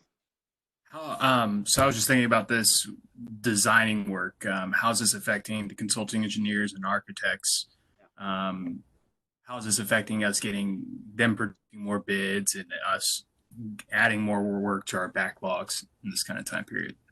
Good. And I've got a really nice piece laid out for that. So that's a great question. I will take you to exactly what architects and engineers in their mothership organizations are thinking, and they've got actually really a much more robust method of projecting than the construction. And so I'll bring all of that to bear in this as well. So I'll take you all of that. What about lean construction? Is that going out the window if everybody's trying to get ahead of the curve on the supply chain? Yeah, I think it's even leaner construction now. Yeah, well, I think it's going to be leaner because of shortages. So I think that's a good question. I think we are going to see some hoarding and owners taking the conservative play to pre-purchase, and that isn't necessarily going to be bad for us. But I think so the topic is lean, and what will that do to lean? And so I'll just leave that as a topic instead of getting into it now. So I'll put it as a topic. Other topics, other things you would like to address as we move through this. That's a good list. That's a good start. So be thinking about what else. I appreciate John and Cindy, and I appreciate you all joining tonight, and appreciate the conversation. I want to keep hearing from all of you, and so I appreciate you doing that. And so with that, what I'll do is I'll stay on the line until the last person's gone, and I want to thank everybody for coming out. So thanks for what you're doing, Kirk. Yes, thank you. Appreciate it. You betcha. Thank you, everyone. And thank you, Kirk. All right, thanks. All right, so I'll hang on, and anybody's got questions, keep throwing them out there to me. Hey, Kirk, this is Jaren. I have one question about applying for the PPP loans. Yes. Because we have not economically actually been impacted yet via COVID, do we need to wait to apply, or can we still apply just now, assuming that it's going to impact us very soon? You can and should. You don't have to be impacted right now. This is all about getting ahead of the curve. Gotcha. Okay, thanks. Yep, you bet. Other questions? Yeah, Kirk, Tyler Carlton here in Colorado. How's it going? Good, Tyler. How are you, man? Yeah, good. Hey, I on that payroll protection program, as well as our bank was saying that they didn't have final guidance yet from the SBA. I'm looking at the website right now, or when you were talking, I was actually and then talking to my banker when we're on this call, and he says he still doesn't have guidance, but I'm looking at their website, but it just seems like it's just those payroll forms, payroll certification, and then just that form. Is that what you guys are doing, or? No, it's a much more detailed. In fact, I'll show you next week an actual application. But no, it's a pretty detailed and complex spreadsheet, and then the application as well. And so again, there's two columns. There's the blue column and the green column, the SBA column and the third-party lender column, and they are different. And the SBA, you could be sure, is going to be slower. So I'm not sure which one you're looking at, but I would look at the other column, which is the third-party banks. And then I don't know who you bank with. Do you bank with a major bank, or do you bank with like a credit union or something like that? No, major bank. Yeah, so you need to get to, I don't know who you're talking to at your bank, but you need to get to the right guy, because if you're just talking to who you normally deal with, he or she may not be as dialed into that. But I promise you, there are people at your bank, if it's a major bank like Bank of America or Wells Fargo, whatever, I promise you there is somebody who is well ahead of the curve here, and you've got to get to that person. Because it's not simple, and you have to have numbers. You got to have good numbers to justify your request.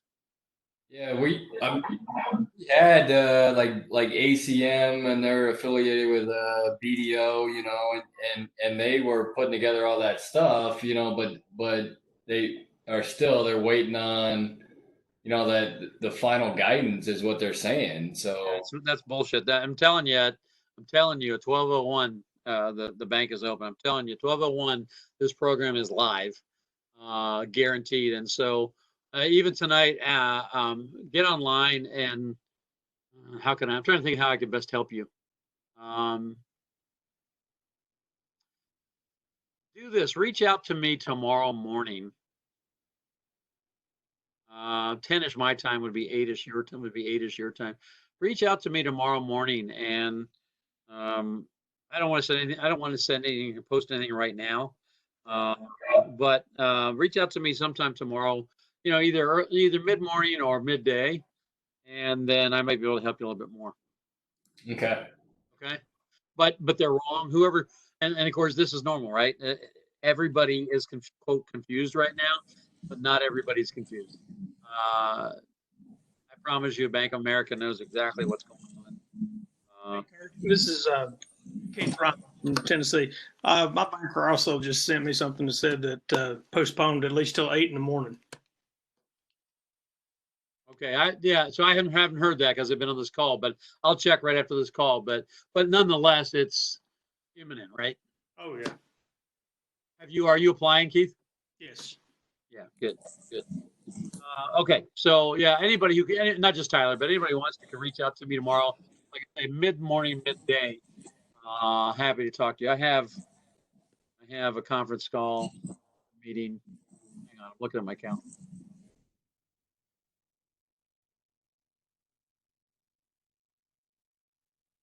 I have a board meeting.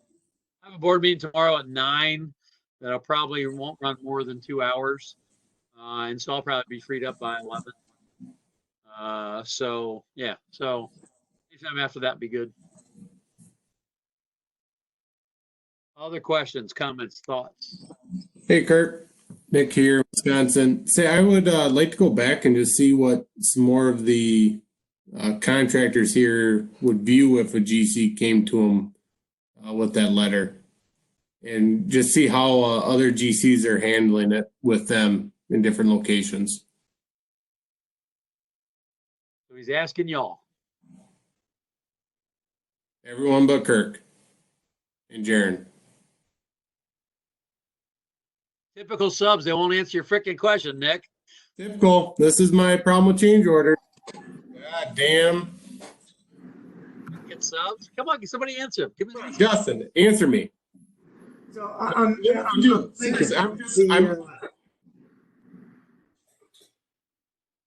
What would you do if I met you at the trailer and gave you that letter? What would you? I've already somewhat assumed that responsibility on some of my jobs because the general contractor has posted almost an officiant of their company that I have to fill out this questionnaire and sign, and this questionnaire lists everything that I am taking assumptions of on my employees to allow access to the job site. So you don't even have to write the letter. I'm just doing it when I sign this questionnaire. Right? You'd be okay with that, yes? Is that what you're saying? With their request? If he want to, you're right. You already are taking the risk, and so would you sign something if he came to if he brought it to you? Yes, but because the jobs that the employees are on, I would consider essential projects. Okay, so I guess besides so healthcare, we all know is essential. We get that. But now if I came to you and said, we're building a 5-story hotel. Yeah, that's a great example. I got a guy in South Naples that wants to build a 40,000 square foot second house, right? Yeah.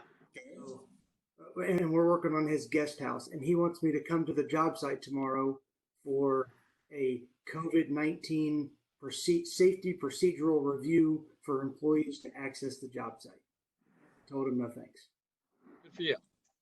Well, and so then he proceeded to call the president of the company, and we have a discussion tomorrow morning, 8 o'clock, to review my comments. Well, so to me, that's not it's not worth guys putting themselves at risk for something that is somebody's second house. Right.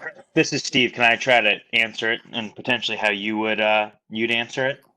No, I don't want to hear how Kirk would try to answer. I want to hear how you No, guys I mean, answer. so I'm an owner's rep, so I have the GCs coming to me.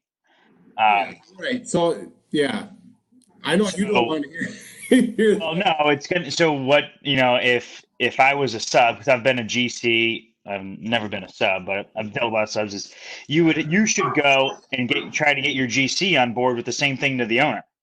You guys should work together and say, hey, we're not willing to do this, or you need to come up with that letter and work with the GC against the owner and the owner's rep and make it, united front. Now, if they're not willing to do that, you need to handle that yourself and decide if you want to keep working with that company. As the owner's rep, do you not have the owner's interest first? Well, if someone so right now I work for utility and they are just blanket stating everything's essential, but internal people are starting to turn back on their capital program, so they're having their own issues.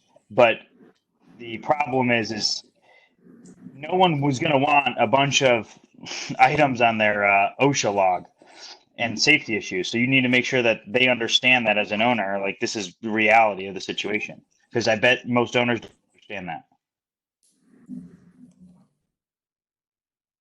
Yeah, I think obviously I second that. Is that I think Steve's comment is right on target. Is that our job is also to protect the owners, and so they don't know what they don't know about this risk. Right? I think this makes it cleaner because now the reason I like it so much is that now we're all seeing what we're doing. Right. On this job site, you are owning this risk. They're also letting the owners know because they should be part. They should be part of it as well. Is that the owners know that risk exists too, and so now we're pulling our head out of the sand and saying we're doing some real risk mitigation here, and we're owning it.